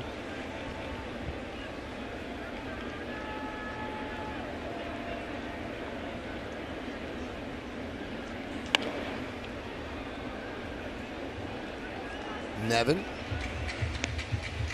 does not play the play cleanly, but recovers. Tell you what, third base coaches and first, it really amazes me that they barehand it. You don't realize the spin on the baseball. It hurts. It hurts to barehand a ball that's batted at you.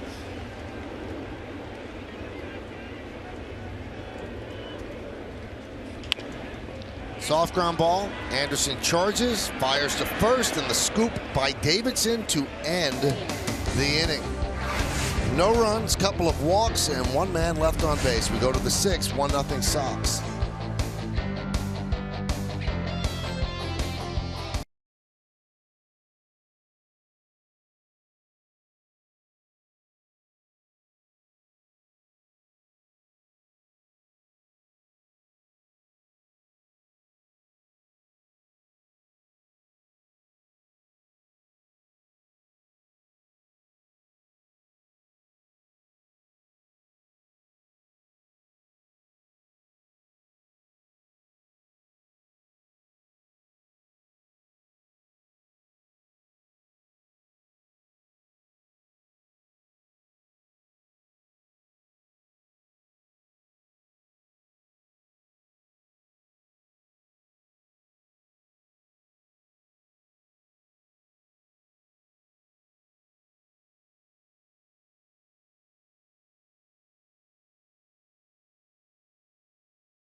Season game, plus you get a free subscription to MLB at Bat Premium. Blackout and other restrictions apply. Visit MLB.tv to take advantage of this special offer. All right, we go to the 6th inning. Yankee offense stalled against James Shields as the White Sox lead this one 1-0. Narvaez will lead off against Lance Lynn, beginning his 6th inning of work.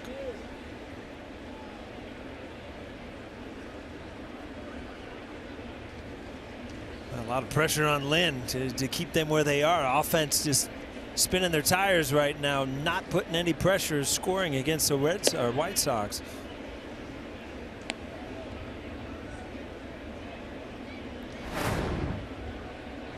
Jonathan Holder is up.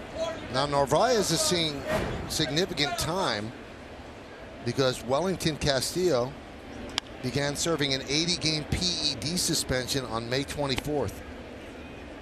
So the GM of the White Sox, Rick Hahn, said that Narvaez has stepped up his game. It's been a bit of a bright side of a lousy situation.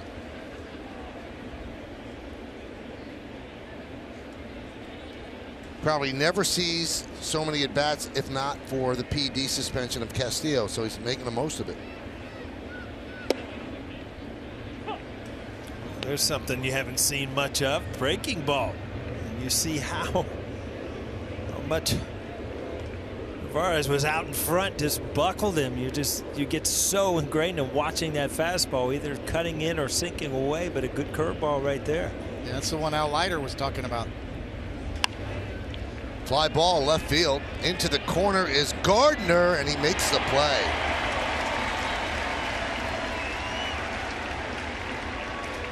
It's back-to-back, another breaking ball. Not as good. Alvarez stays on this one, but you see out on that front foot a little bit. Drives it, but not enough behind it to get it out of here. Brett Gardner cruises over.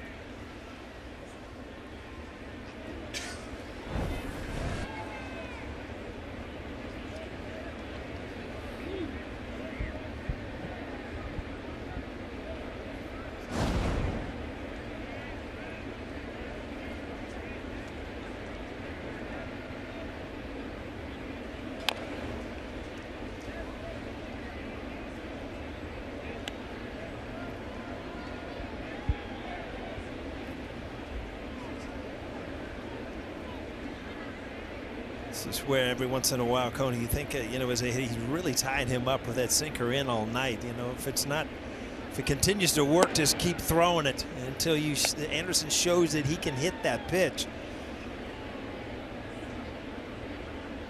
I agree, especially with his profile as a free swinger. You have to know that as a pitcher, which batters will chase. Fly ball left field. 2 down. Yankees Baseball on Yes is brought to you in part by Heineken. Open your world. And by your local Tri-Acura dealer.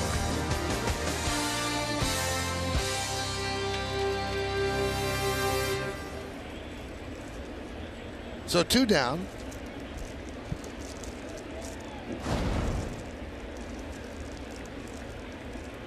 And that'll bring up Moncada.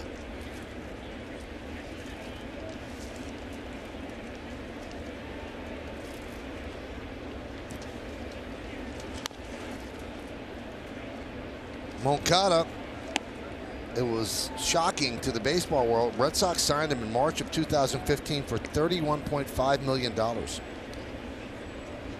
Now he's from Cuba, but his defection was not the harrowing tale that you always hear about Cuban players coming to the States.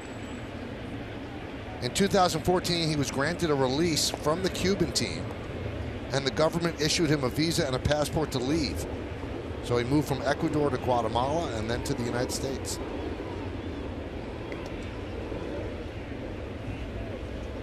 Baseball America in 2016 rated him as the 3rd prospect in baseball behind Corey Seager and Byron Buxton, and the next year he was number 2 behind Andrew Benintendi.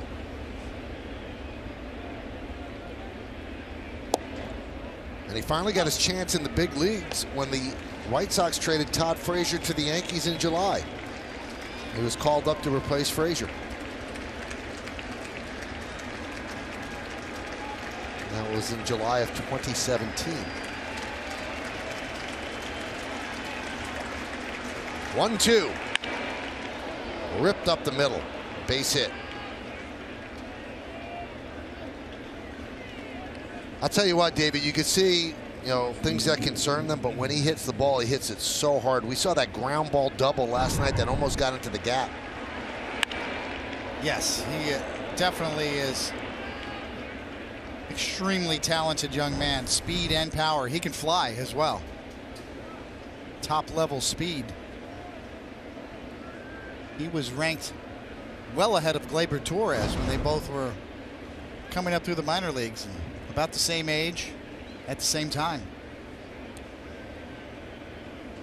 You put it this way, if he was available and he was in the Cleveland organization or in the Chicago organization when Brian Cashman made the trade with the Cubs to send Aroldis Chapman there, the choice was Moncada or Torres. They probably would have chosen Moncada at that point based on his skill level.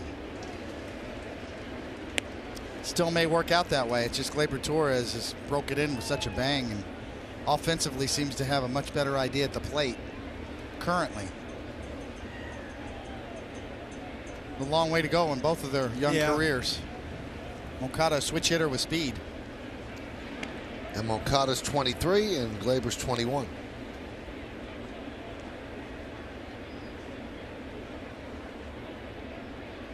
Well, he's the guy that brought Chris Sale to Boston. He was the one, among others, but he was the headliner. That shows you how much the Red Sox wanted Sale and how valuable Sale was, because, as David's saying, this guy was considered the cream of the crop of prospects, and they paid him a lot of money. But that's how much they wanted Sale.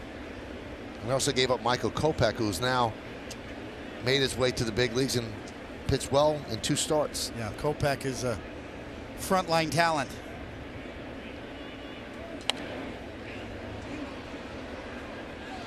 Two and two.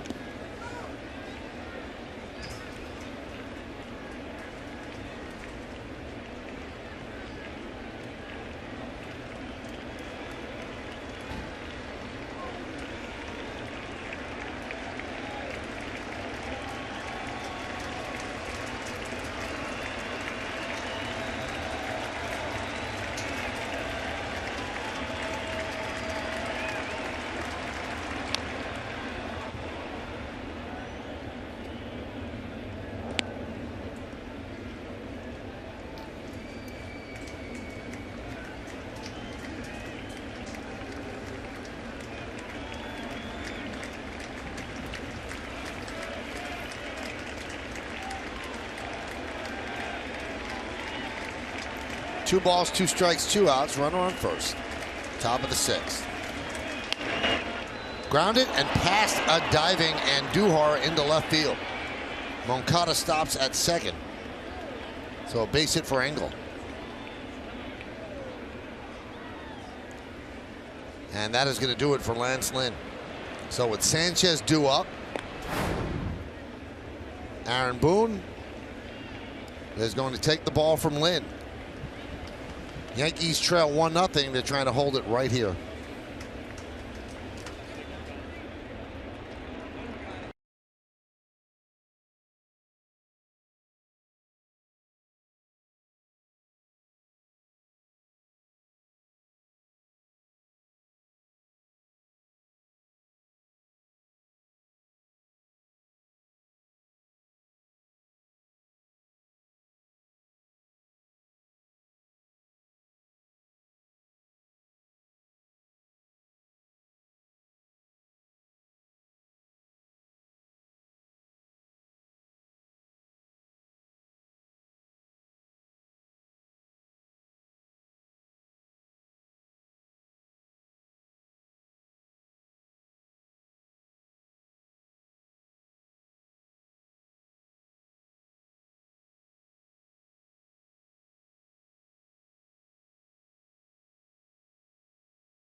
What a 1978.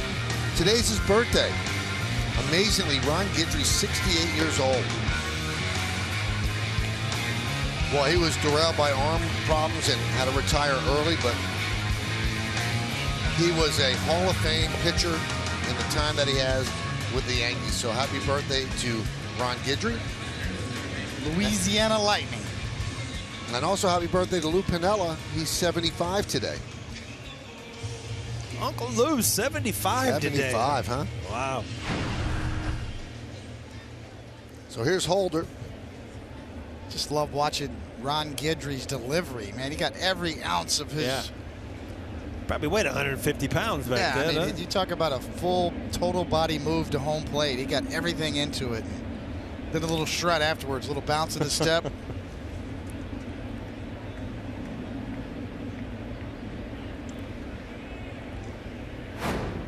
David, you gotten an opportunity to really get to know him. What a guy. What a really nice man. The best. Still very involved in the organization. Good to see him every spring. Lance Lynn did his job. 1 run on the board. He pitched out of a few jams, and he pitched well. And he went to his curveball the last couple innings. You would expect when you give up 1 run and 5+ that you would come out with a lead, but not tonight. Also not really helped by his defense. You got the 2 errors, and Andujar didn't get to a ball that was hit just slightly to his left. And those 2 errors made him throw more pitches, so that's why his pitch count was where it is. And that's a base hit to center field off the bat of Sanchez. Moncada is coming home. The throw goes to third. It's cut off by Torres. And Sanchez moves to second. It's 2-0 White Sox. These are the big hits. These are the ones that really bury. As a reliever, you come in, you've got to shut the door. Change up in the strike zone. Just go right back at him.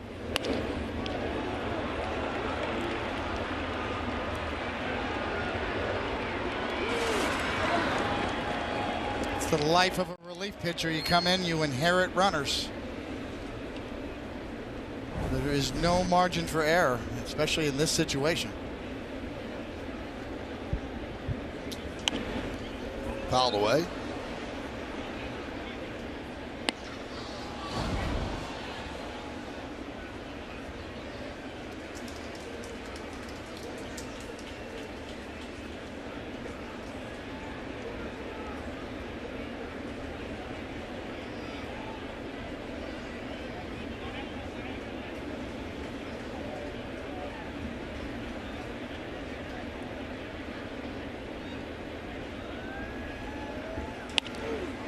Fly ball, left field, long run for Gardner. It's going to fall in for a base hit.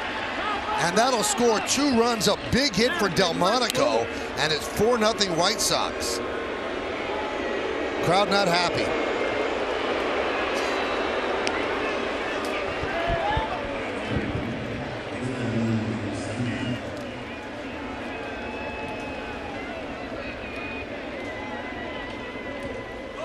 He got beat with a changeup, and then he got beat by jamming him with a fastball. So ball just out over the plate enough. And it squirted over to left field. Brett Gardner no chance anywhere.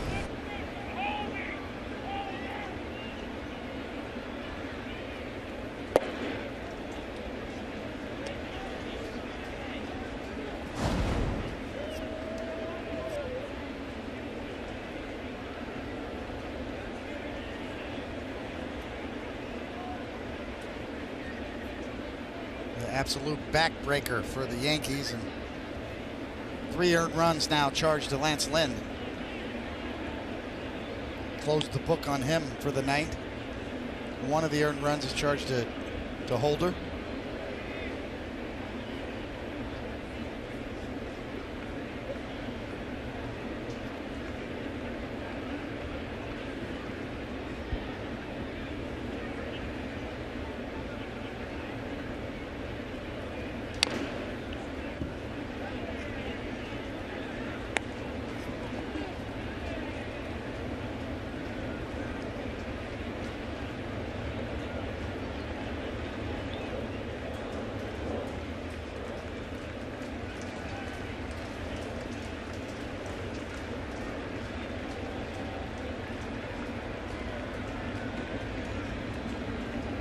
So 0-2 on Garcia.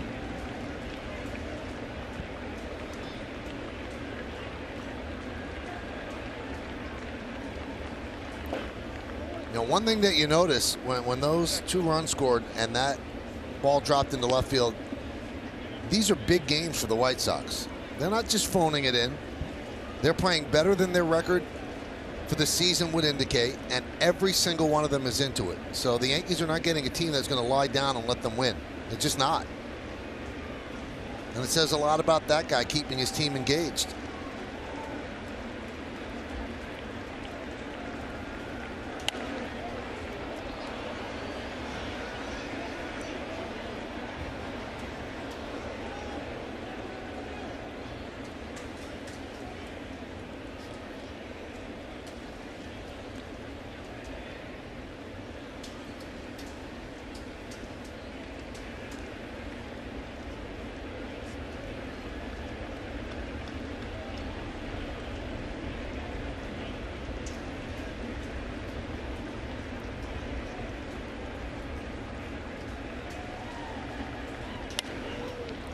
High fly ball center field.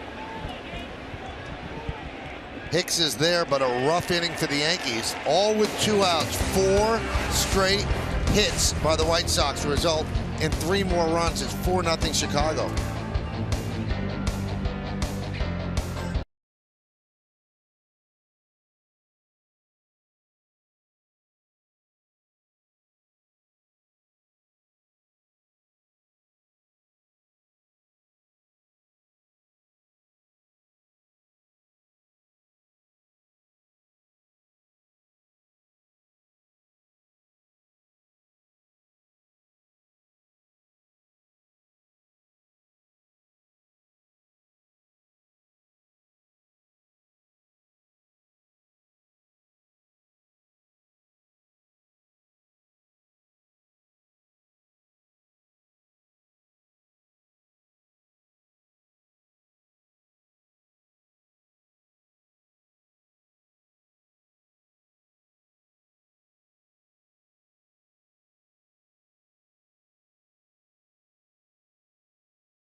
Transmitted in any form, and the accounts and descriptions of this game may not be disseminated without the express written consent of the New York Yankees. So on a hot, humid Tuesday evening here in the Bronx, Yankees are down 4-0. They've been 1 hit through 5 innings by James Shields. He of the 5-15 record, 4.59 ERA. Top of the order, Gardner leads off. Shows bunt, takes outside 1-0.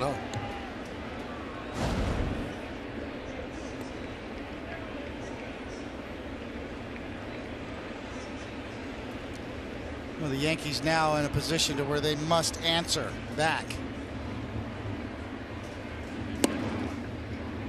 Now, your scouting report, Coney, said that Shields gives up a lot of home runs, and all of a sudden you're down late in the game. You start to think that you're probably going to need one to get you back into this game.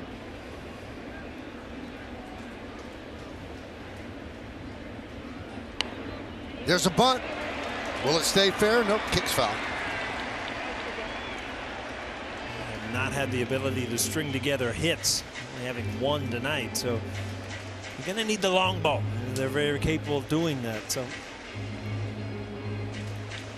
it's a nice idea right there by Brett Gardner to try to get Shields in the stretch. And this would have worked. It just stayed fair. Just got on the dirt a little too quickly. yeah, the cut of the grass, if that's still got a little speed on it, just kicks it foul.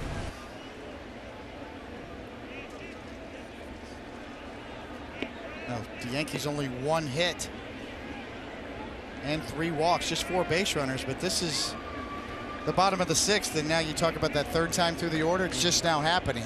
Brett Gardner's 3rd at-bat of the game.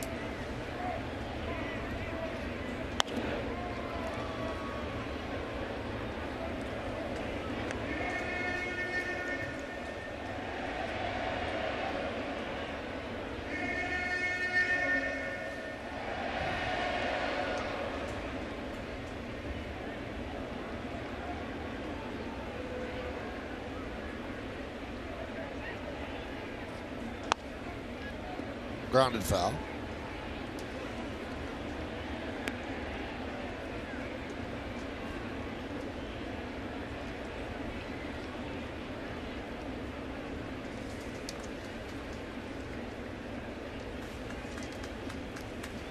Gardner with a fly ball to left and a strikeout in his first 2 at-bats. Just 1 hit for the Yankees. Austin Romine's single leading off the 3rd. 3 Yankees have walked. Yankees just 3 hits last night. in the entire game, and just one tonight. So 4 hits in their last 15 or so innings. 1-2. 2-2.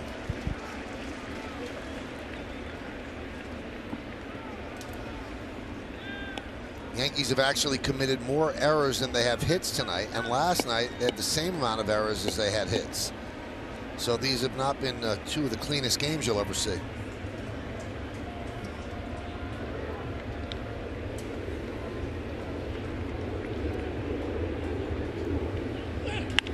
Line drive, base hit, right center field. Cutting over is Garcia, can't get there. It's going to go to the wall. Will Gardner go for 3?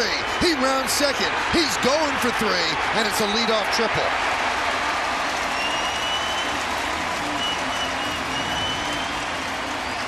And you see Brett Gardner on a hot night once you get to third base, but boy, now you've got a little life. Made up his mind halfway around first base that he saw that this was not going to be fielded. Got to the wall. You know, when the play's in front of you as a base runner, you don't even use the third base coach. Right there, he's already made up his mind. He's going to third.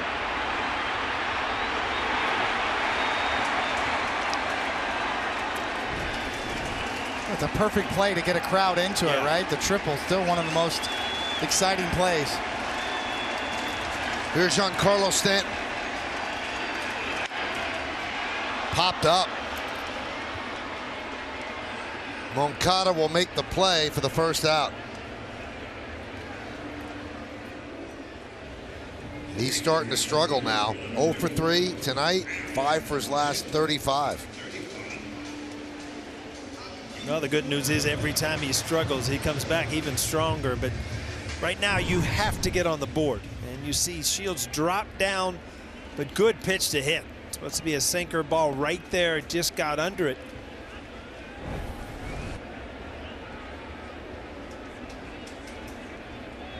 You see Shields drop down and throw a fastball. He almost got a little upshoot action on that. You're looking for the sinker. Here's Aaron Hicks. Check swing. Did he go? No, he did not, said Mark Carlson.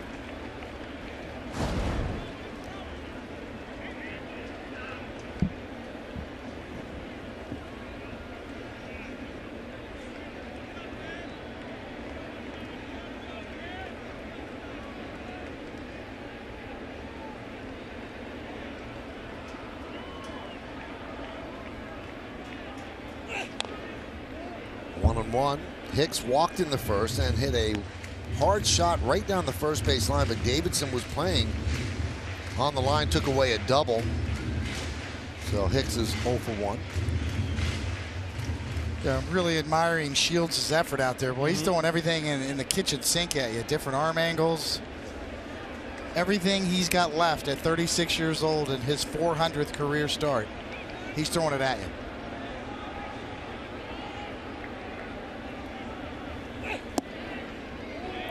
Two and 1, and Duhar's on deck. The veteran guy had a solid career, fallen on hard times the last couple of years. Starting to change arm angles, throw sidearm, a throwback style.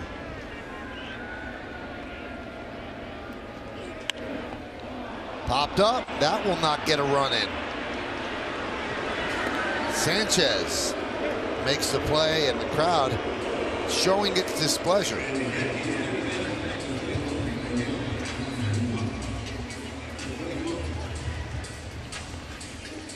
That's going to bring up Andujar. A ground ball is short and a fly ball is center.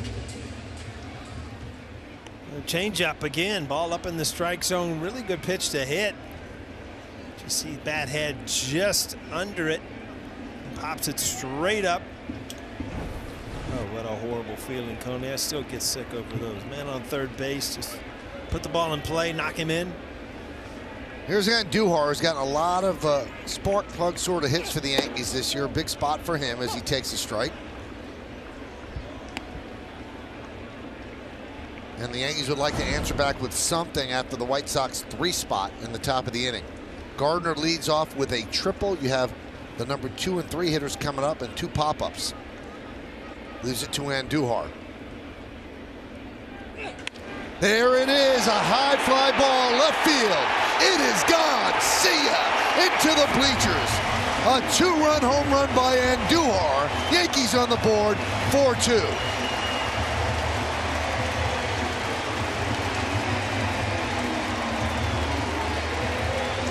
Hate to see all the pressure put on the young fellas, but boy, I read they're stepping up. And this ball, again, he missed up in the strike zone.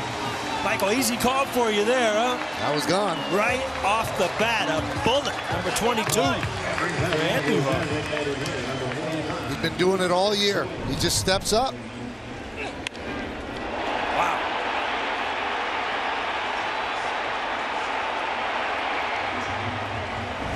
I'll tell you what. That's a big at bat right there for the Yankees. I mean, you're looking at a leadoff triple, not even scoring a run, and boom, now you're back in the game, 4-2. A big 2-out home run. Into the bleachers. 1-0 to Voit. 1-1. That's how they do it. One swing, 2 runs. We've seen kind of a totally different approach from Voit tonight. He looked really trying to pull the ball. Where last night you saw him against the left-hander, Rodon trying to hit the ball to right center. Really back-legging and trying to pull the ball tonight off of Shields.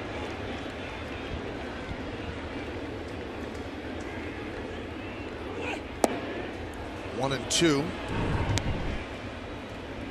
You could watch this over and over and over. Great sound. Shields, you see, he knew what happened. I didn't even have to watch it. Ended up about 421 feet away.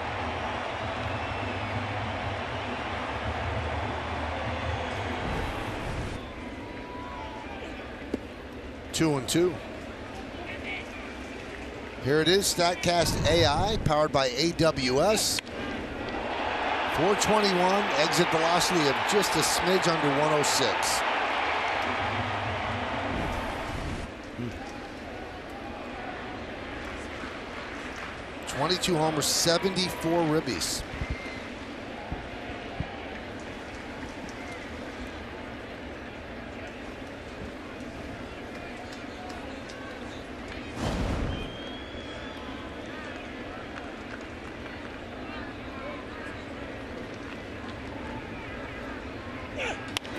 That's a line drive into left center field, a base hit for Voit. Engel cuts the ball off, and Voit picks up a 2-out single. That's a 6-game hitting streak for him. Sorry, Paul. Michael. That's a good adjustment right there. You know, he was out in front. A couple balls kind of pulling off, and he stayed on a little bit longer there.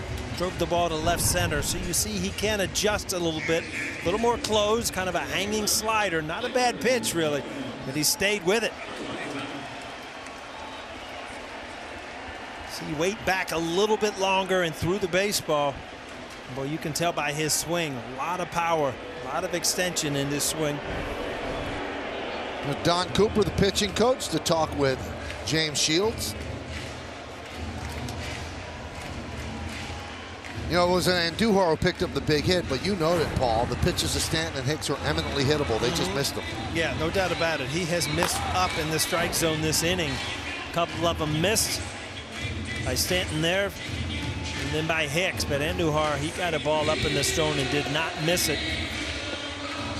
And if you're Stanton, you got to realize, you know, I've got at least one more at bat. And, you know, that's going to be the important one coming down the stretch here.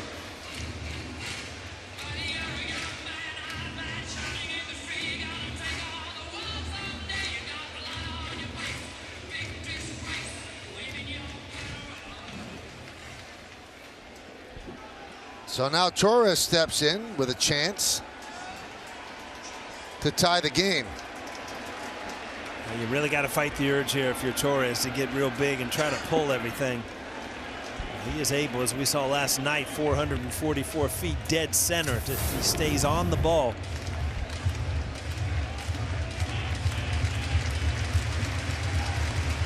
Where as a hitter, especially a young hitter, Coney, that, you know, you start hearing the crowd, you know what they want, you know it, and you really have to fight it and not try to do too much.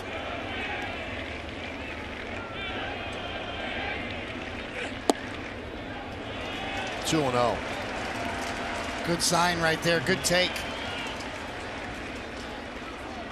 Right to your point, Paul. Easy to swing at that pitch if you're getting overly aggressive, trying to do too much. In the driver's seat now, 2-0.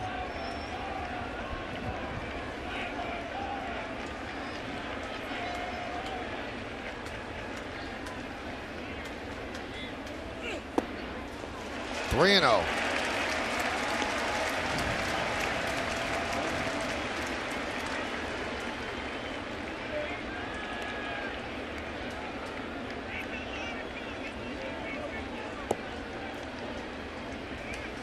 No doubt, a long, hot night for James Shields, who's put everything into every pitch tonight.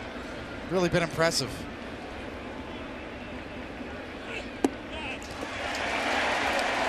And really 3 good takes there by Gleyber Torres as he works a walk and passes the baton to Greg Bird.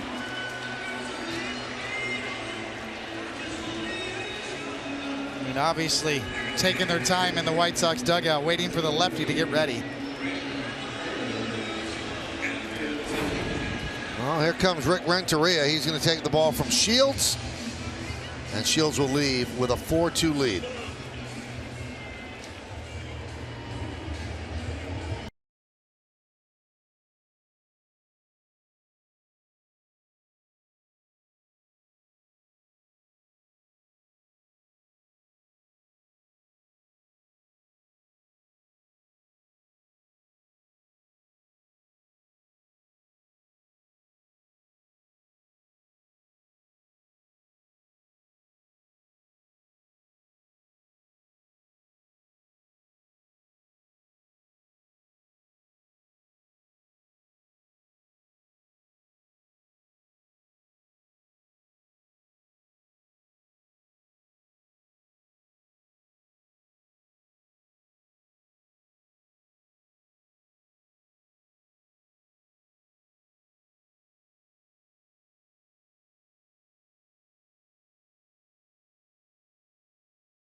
Audi batting practice today, and the Chevy Yankees pregame right here on Yes and streaming on Fox Sports Go.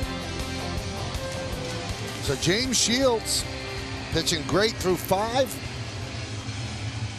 but he has left runners on first and second with 2 outs here in the 6th. And the White Sox have 3 lefties in the bullpen. They go to Jace Fry. This will be his 48th game, 59 strikeouts in 41 1/3 innings. And you've told me this a lot, Paul. Sometimes to get out of a slump, it's good to face a lefty because you have to do everything right and stay in there. Yeah, you really worry about, being quick and keeping that front shoulder in. And right here is a great time to stay up the middle, the left center field, not worried about pulling one in the seats. If it happens, it happened. First and second. And the breaking ball's in there for a strike. 75-mile-an-hour breaking ball. Yeah, tough pitch right there to look for. That ball looked like it was up in the strike zone, if anything. Yeah, borderline. Got the call. That one is ripped to right field. Garcia on the run, and he'll make the play on the warning track. Bird hit it hard, but to no avail. But the Yankees get 2 runs on 3 hits, and Duhar's 2-run home run, and Shields watches the final out.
Yankees Baseball on Yes is brought to you in part by Ram Trucks, built to serve, by People's United Bank. Managers like options, so do checking account customers. People's United Bank, member FDIC, and by your Tri-Honda dealers.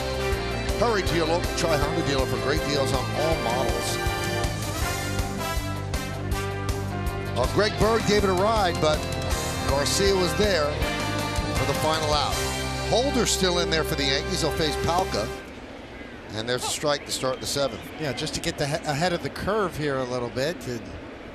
Certainly Britton was warming up. It's a spot for him, especially with the lefty Polka up here leading off. But Boone choosing to stay with Holder.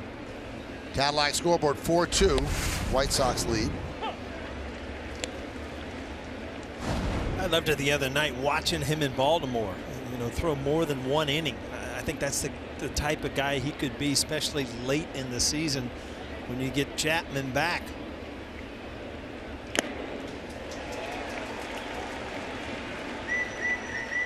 And Palka strikes out. Well, the Red Sox and the Marlins in the 8th inning now tied at 4. Well, I'll tell you one thing. Get back to that Greg and Bird at bat. It's just like this game mentally will absolutely bury you. I mean, it's just like he can't catch a break. When he hits the ball hard, it's caught. When he has a bad at bat, it's caught. And it's just you got to realize it at some point. Something good's going to happen. But boy, when you're going through these times, it's hard to believe that. Davidson pops it up. Catch it with 2 hands. Everything's going wrong.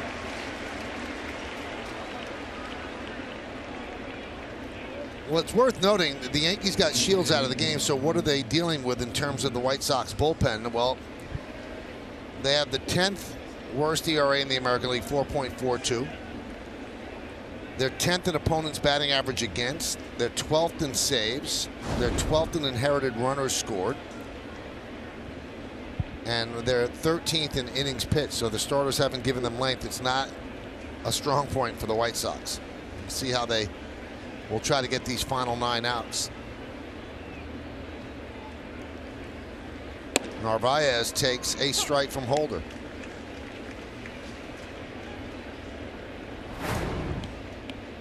And there's Minaya. Saw him last night featuring a mid-90s fastball. Top of the 7th inning, it's 4-2 White Sox. And the 0-1.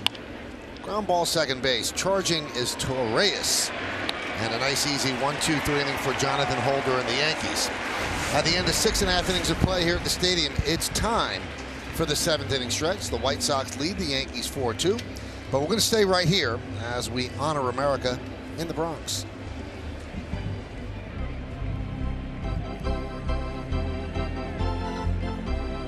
Ladies and gentlemen, will you please rise and remove your caps? And please direct your attention to the area behind home plate as the New York Yankees welcome an honored military guest who is joined by his family. United States Army Private First Class Alfred Schwartz from the Bronx, who served in World War II. The Yankees say thank you for your sacrifice and service to our nation.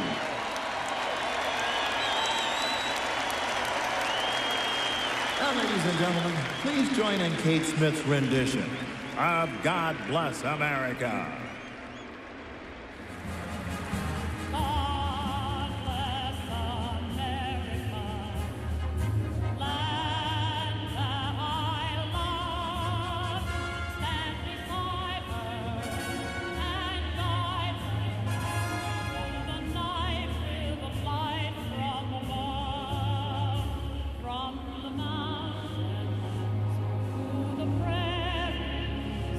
To the ocean.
local Nissan dealer. 4-9-0, leading 2-4-2. Shields went 5 2/3. Same with Lynn.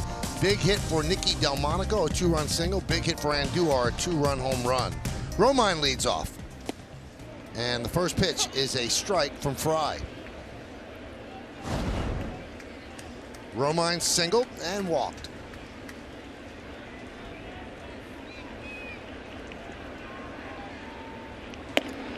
One and one.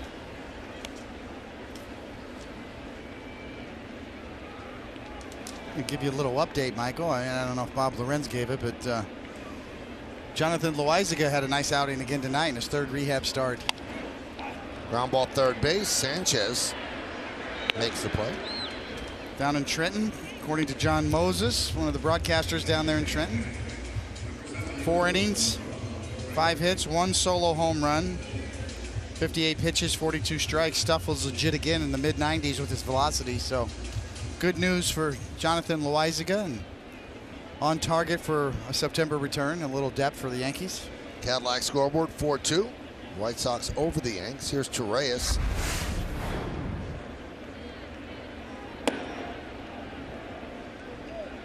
He's barely breaking the speed limit as keeps dropping in slow curveballs. That was a ball, though, a little bit high.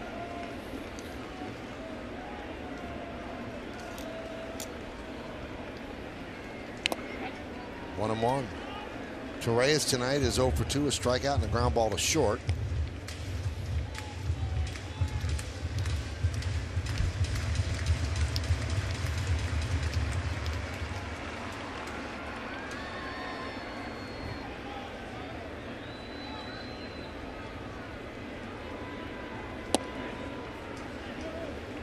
Wow, look at the difference in velocity. So 95 with the fastball. He's throwing breaking balls that we've had at 75, 76.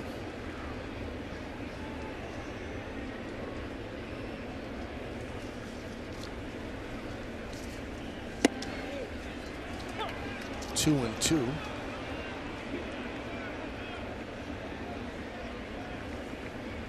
Ninth round pick in 2011 by Oakland out of high school. Chose to attend Oregon State. Third round pick for the White Sox in 2014. Swing and a miss as Torreyes down on strikes. Another update from the studio. Here's Bob Lorenz.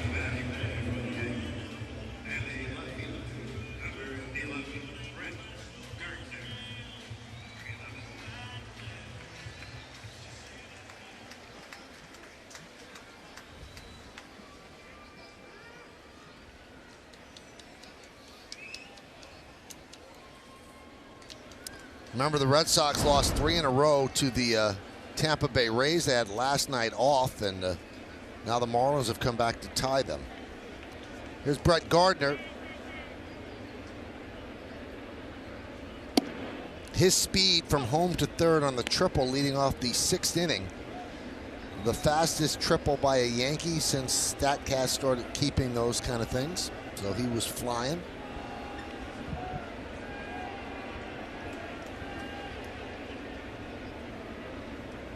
In the bottom of the 7th inning, it's 4-2 Chicago.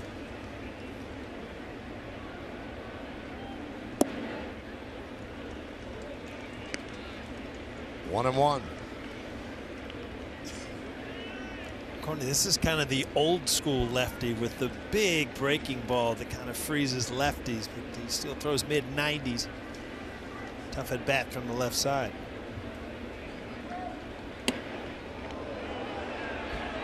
I mean, this is a modern day version of a guy that 10, 20 years ago would have been in the rotation. A lefty that can throw that hard with that kind of breaking stuff. That's starter stuff. Nowadays, going to be a specialist.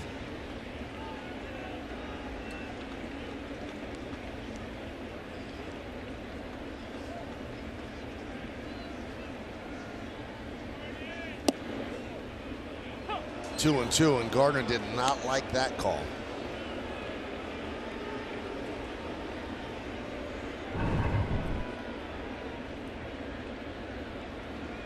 I think as a hitter, you look back once in a while and watch the way a ball is caught, and you know, just you don't visualize it. It was a strike. That's what happened there.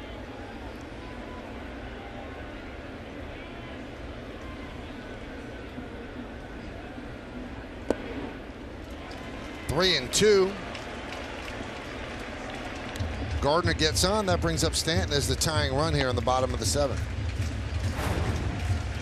David Robertson up.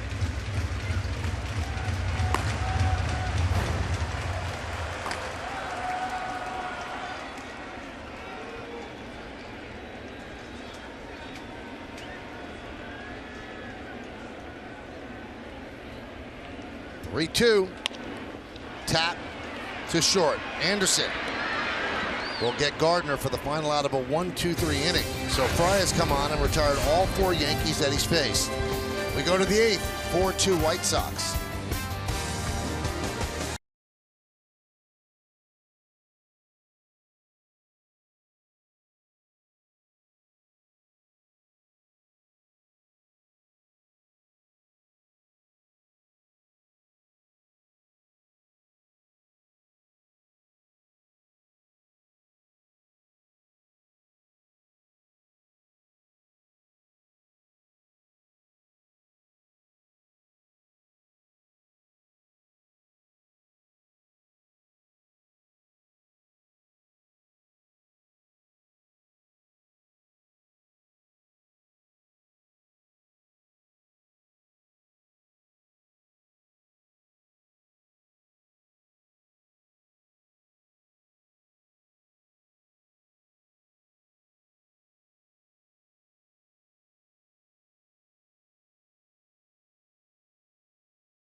Great show, homegrown, the path to pinstripes, and see how the Rail Riders' new young prospects are leading their team's push toward a playoff spot. That's tonight, following Yankees coverage tonight, only on Yes.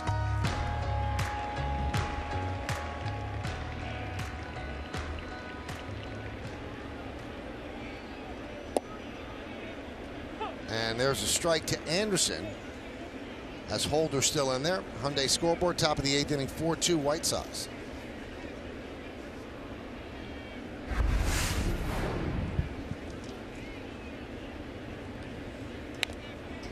Bottom third of the order for Chicago, Anderson, Moncada, and Engel.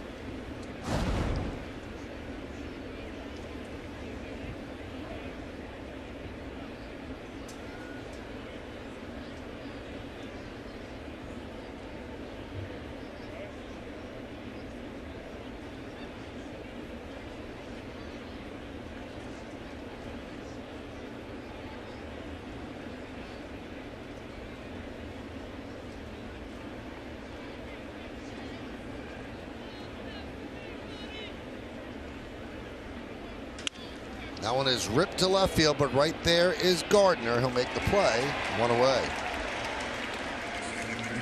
A lot of breaking balls, ball off the end of the bat. Holder's been sharp since he came in out of the bullpen, gave up a couple hits, but then all of a sudden, last inning and into this inning, another quick out.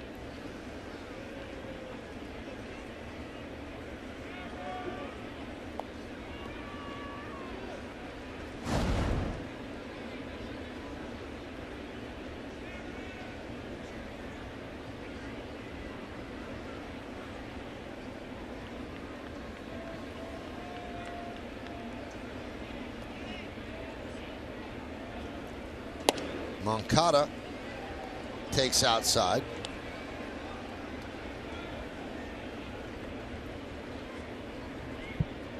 You can see the theory that both Boone and Rothschild have. Fly ball, left field. Gardner's there. They are loath to use their high leverage relievers in games where they're trailing. We saw last night with A.J. Cole, and although Jonathan Holder has certainly done a good job for the Yankees, he's not Robertson, Betances, Britton, and they just don't like to bring those guys in unless they're leading in the game. And so far, Holder's in the 2 innings after he gave it up in the 6th in relief of Lynn, he's done the job. He's retired the last 6 in a row. It's an excellent point, Michael, and that's really the big debate nowadays. When to use your relievers. There's so many of them down there, and there's a lot of theories. And the highest leverage spot in this game was when Holder entered the game. The 1.86 ranking on the leverage. First and second, relieving Lance Lynn, the starter. In other words, it's much easier for any relief pitcher to start a clean inning. But to come into an inning first and second and get out of that jam, even though there was 2 outs, you think about average leverage as a ranking, just to give context to that, as a 1.0. When Holder entered the game, it was 1.86. So the new school theory would be to use your best asset available in that high leverage spot. Fly ball left field, so Gardner's going to make all 3 putouts as Holder has retired 7 in a row. Back to the Yankee offense as we go to the bottom of the 8th.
Top postseason spot.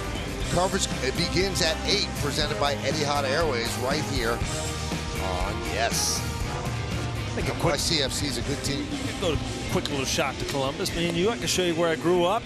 Where Got we some used to play places to go to together eat? in the background. Oh. Yeah? We got to get back in time for Sunday's game, though. It's all right. I'll show you where I held hands with Neville for the first time. All that kind of stuff. Wow. You know? And you've been holding hands ever since. I was only 5. I forgot how. New pitcher is Juan Minaya. Hyundai scoreboard 4-2. White Sox over the Yankees. And the Yankees have eyes. They could look up at that scoreboard in right center field and see that in the bottom of the 8th inning at Fenway Park, the Marlins now lead the Red Sox 6-4. Not quite a full moon. Pitch outside to Stanton. I think that moon was balancing on the top of the Delta sign out there in Yankee Stadium.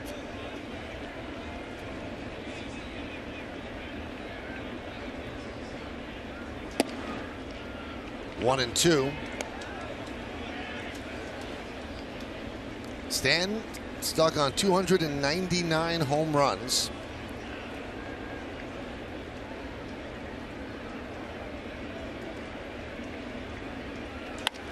Base hit, a bullet through the right side for Stanton. Leadoff single here in the 8th. Well, I'd love to see even Stanton, the power hitters, make adjustments. It's, you know, it's not home run derby. I mean, you're down 2 runs, take a ball the other way. Look, that front shoulder just stays there. It's a pitch that really can't be pulled. Just laces it to right field.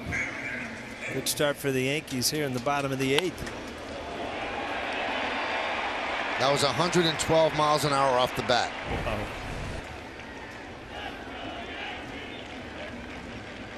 That'll bring up Aaron Hicks as the tying run. He's 0 for 2 with a walk. Sanchez in on the grass at third for Hicks. 3 infielders on the right side. Outfield deep. Pitch is high. 1-0.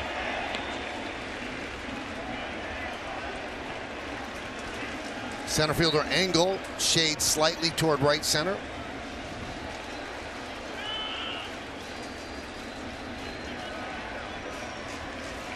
The Stanton single, the Yankees' 5th hit of the night. Manaea deals. 2-0.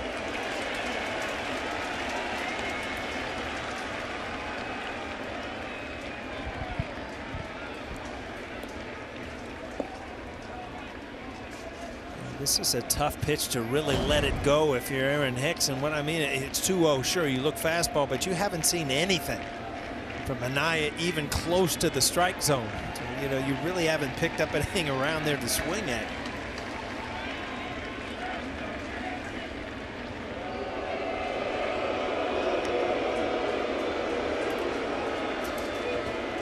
How you feeling about this comeback, Paulie?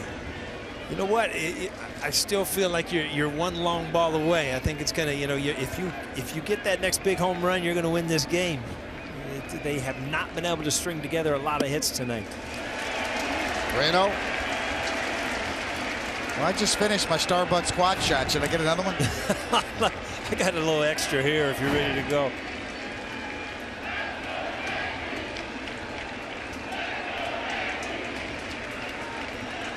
Renteria already checking the bullpen. Ready, ready, ready. Since Manaea is struggling with the strike zone. There's a strike. Hicks thought it was ball 4.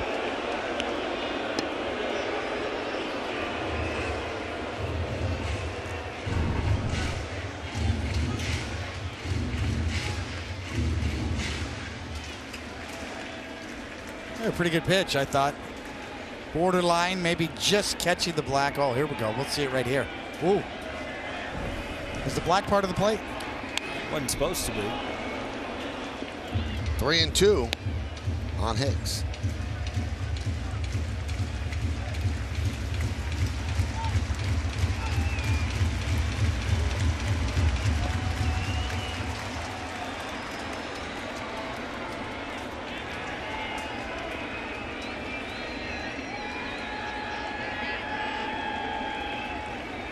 And the 3-2. Drilled to right field. Going back Garcia. Turning. Looking. See ya. Tie game.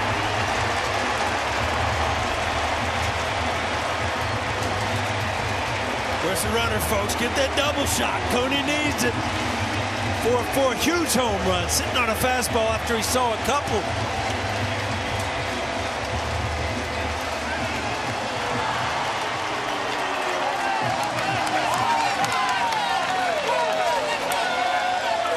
Tell you what, you've had some no-doubters tonight, Michael, on your calls, and this one again. Look down, 3-2. Renteria, looked like you're a pitch late, but tie game. 22nd home run for Hicks. A big 2-run job. He swings, and when it lands, it's a 4-4 game. White Sox going to the bullpen, bottom of the 8th.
finish. 3-2 fastball supposed to be in. It was there, but it didn't quite make it to the catcher's glove. Aaron Hicks ties it up with a huge 2-run homer.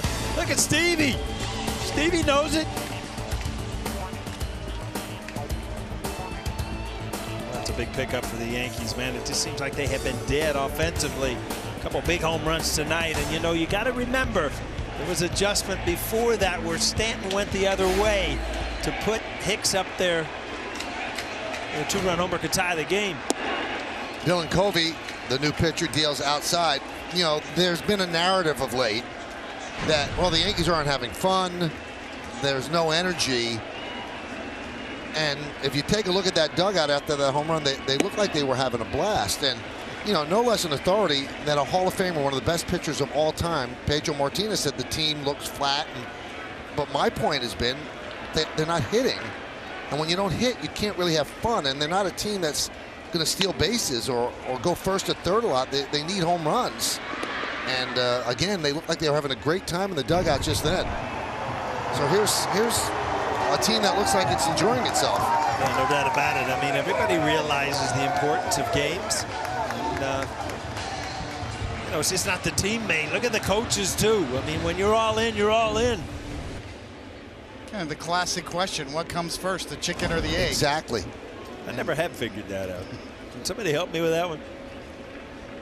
I remember having team meetings where, even back to my Mets days, where you know, some of the regular guys would get on, hey, there's no chatter on the bench, we need some life. And the comeback was always, well, do something. Give us something to cheer about. Score some runs. Yeah. Pitchers always want offense. Players always want good pitching.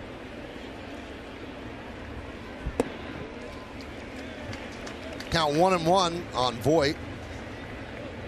I mean, big hits, big moments, gets a team and a crowd jacked up. Otherwise, you look like you're just like sloughing through it. But your point is well taken and well stated, Michael. I mean, this is how the Yankees score. The White Sox have 9 hits, and we saw how they scored and kind of bunched some hits even last night. And the Yankees 2 swings, 4 runs. This is how they do it.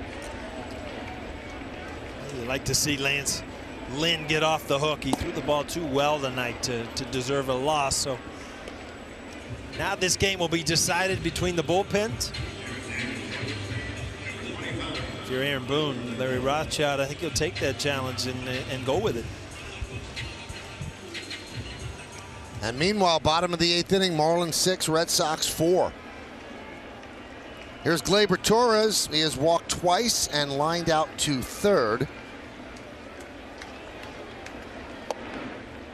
I think it was the egg. The egg came first. The egg came first. But then it's debatable. Where did the egg come from? This kind of things confuse me, Nick. I got to go back to the game here, Cody. There's a base hit to right field off the bat of Torres.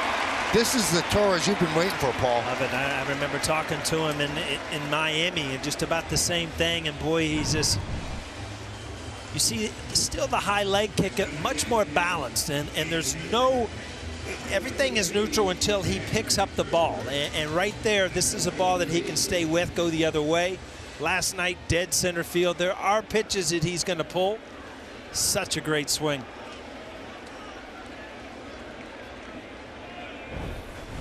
Well, now it's set up for Greg Bird to break out of an 0 for 20 slump in a loud way and give the Yankees the lead.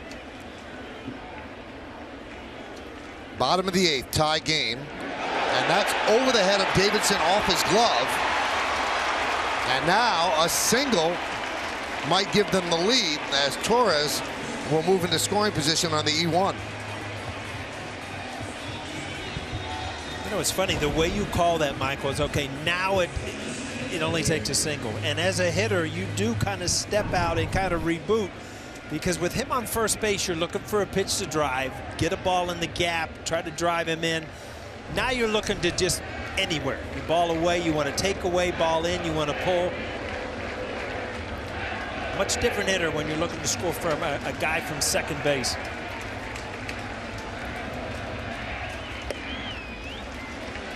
One 1-0 on Bird. Last time up, first and second, Bird drove Garcia deep, who made the play, but he hit the ball very well against the left-hander Fry. Betances is ready. He'll pitch the ninth. Well, if everything evens out in baseball, he'll get a jam shot here. There's a strike.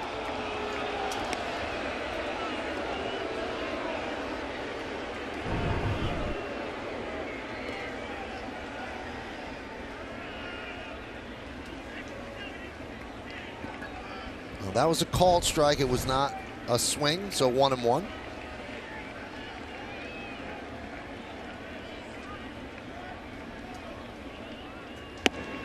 Two and one. Along with Paul O'Neill, David Cohn, and Meredith Marakovits, I'm Michael Kay. We thank you for spending part of your Tuesday evening with us. We've got an exciting one here. It's a 4-4 game in the bottom of the 8th inning here on Yes. A couple of 2-run home runs have gotten the Yankees back in it. A 2-run blast by Andujar and a 2-run shot by Hicks. 3-1 on Bird. Saw Neil Walker with a bat on the bench. I would imagine he would be ticketed to pinch hit for Romine. Nobody warming up in the White Sox bullpen.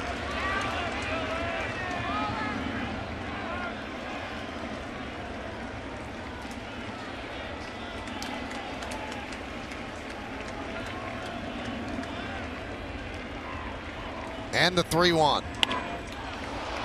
Popped it up, shallow left field. Going back is Anderson, and he makes the play and trips over Delmonico and holds on for the final out.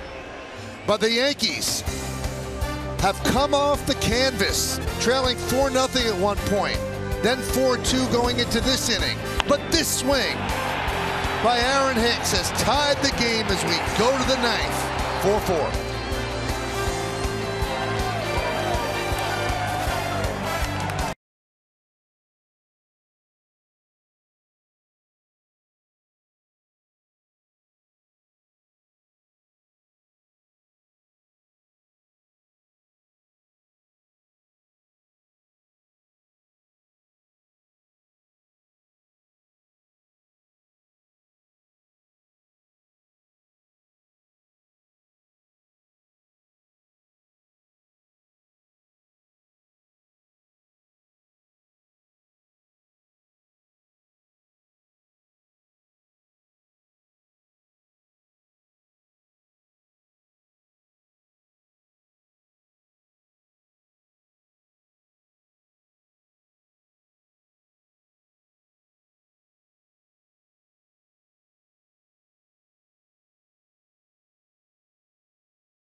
AB for the WB Mason postgame, and join Bob Lorenz and Jack Curry as I bring you highlights and analysis from tonight's game and look ahead to tomorrow's series finale with the White Sox. Plus, you get the thoughts from manager Aaron Boone right here on Yes. Dellin Betances will come on for the Yankees to try to keep it at 4-4. Top of the ninth. Top of the White Sox order. Sanchez takes a strike.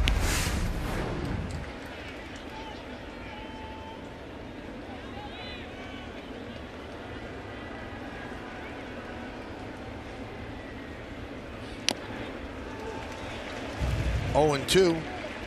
Sanchez has been impressive. He's gotten some big hits. He makes every single play at third. See the numbers on Betances. Speaking of impressive, 94 strikeouts in 53 2/3 innings. 51 base runners in 53 2/3. Swing and a miss.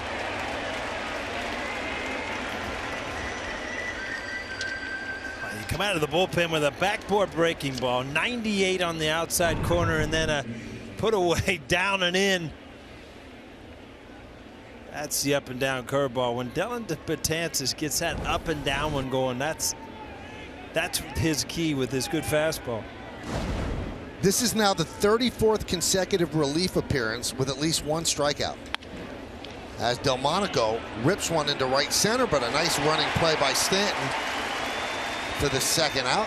And he hit a 97-mile-an-hour fastball on the Fast Pitch Speed Analytics, sponsored by FiOS by Verizon. So 34 consecutive relief appearances with at least one strikeout. That extends now his American League record. That's the longest streak by a reliever in American League history. I'll tell you another thing. When you watch Stanton in right field, and you're so used to seeing Judge, as big as he is, move well. Stanton moves well in right field. He gets good jumps on the ball. Good athlete.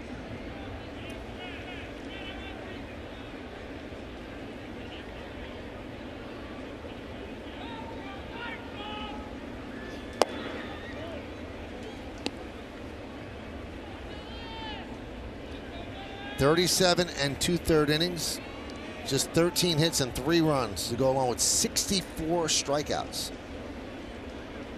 I mean, he's on the brink of history, Paulie, when you think about relievers. Came into this game with 94 strikeouts. He's going to go over the 100 mark once again. He'll be the first time ever for a reliever to strike out over 100 batters 5 years in a row. And under 100 innings, obviously.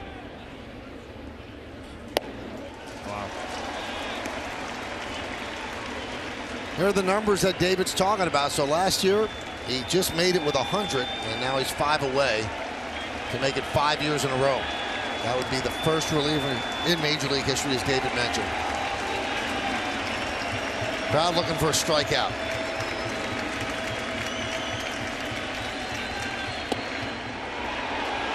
And how apropos the rhythmic 2-strike clapping, which began Ron Guidry's 18 strikeout game against the then California Angels, and it's Ronnie's 68th birthday today. And all these years later, the crowd still does it with 2 strikes. Yeah, all these strikeouts are your fault, Gator. Strike 3, breaking ball inside corner. Garcia didn't like the call, but a 1-2-3 inning for Betances. Well, if the Yankees win this one, it's going to be in walk-off fashion. Bottom of the 9th coming up.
Trailed 4-0 going into the bottom of the 6th. It's a 4-4 game, and in Boston, it is 6-6 now in the bottom of the 8th inning. So the Red Sox have come back to tie it.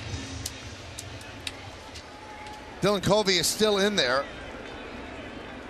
for the White Sox. He'll face Romine, Torreyes, and Gardner. Remember, Neil Walker is lurking as a pinch hitter.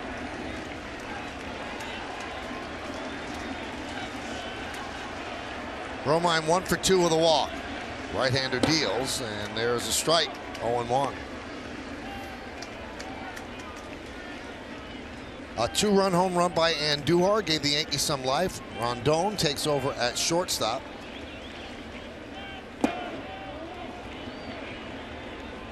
Kind of woke up the Yankees, woke up the crowd, and then Hicks with the 2-run home run in the 8th inning tied the game.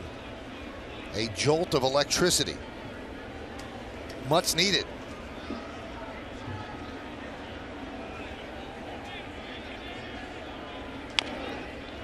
Grounded foul. And just like that, the Red Sox now have moved ahead of the Marlins 7-6.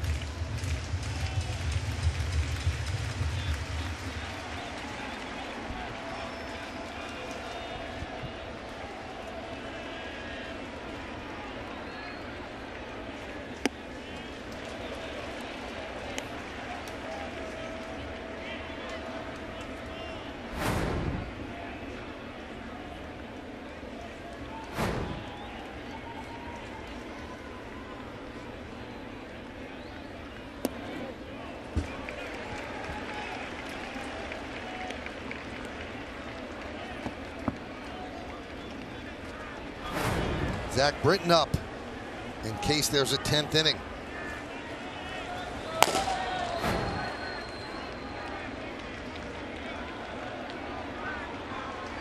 Swing and a miss. Romine down on strikes. So now Neil Walker will pinch hit for Torreyes.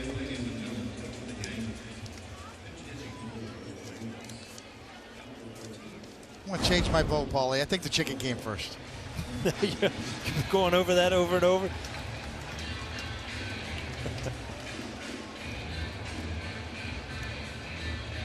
So Walker will face Kobe. Well, Led Zeppelin walk-up music from yeah. Neil Walker there. Also, if you took a look in the dugout when Hicks hit the home run, Walker's doing a very funky dance. So he's got music in his head. So maybe he's got the rhythm to hit one out here. You noticed that? Oh, did you notice it? We'll show you. He was kind of a retro sort of dance. Must have heard Pedro. Yeah, trying to show him up there on the bench. High fly ball, right field. Garcia back. That'll do it. See ya. Yankees win 5-4. Now he could dance again. The man had the dance. You don't know how hard this is. Step up as a pinch hitter and just launch one. Big win for the Yankees, boy. A couple, 3 home runs. Sends everybody home happy.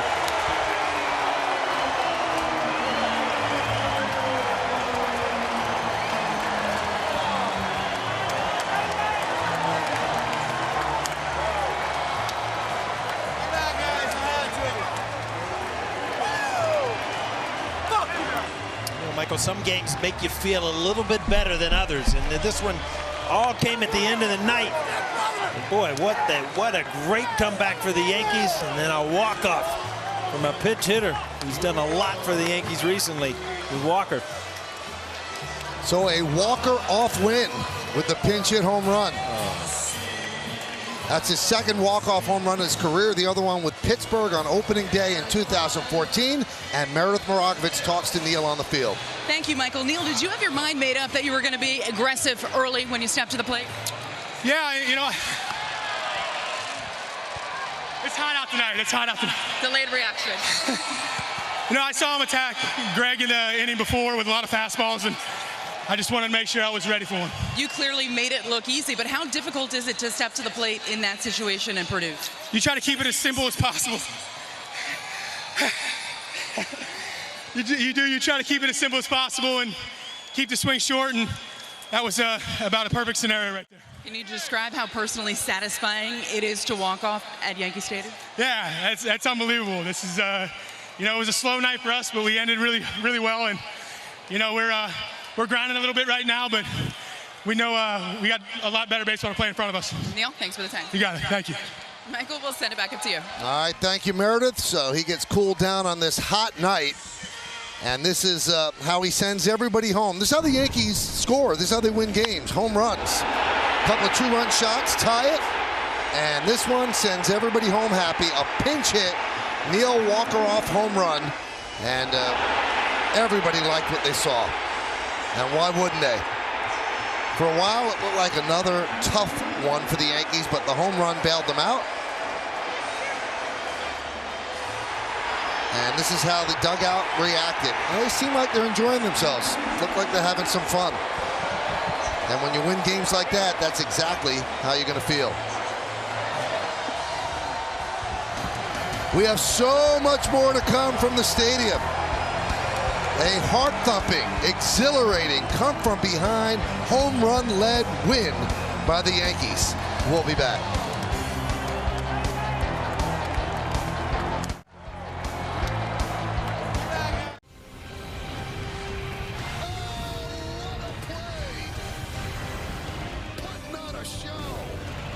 This has been a presentation of the Yes Network. Soaring into history. Your home for award-winning coverage of the New York Yankees.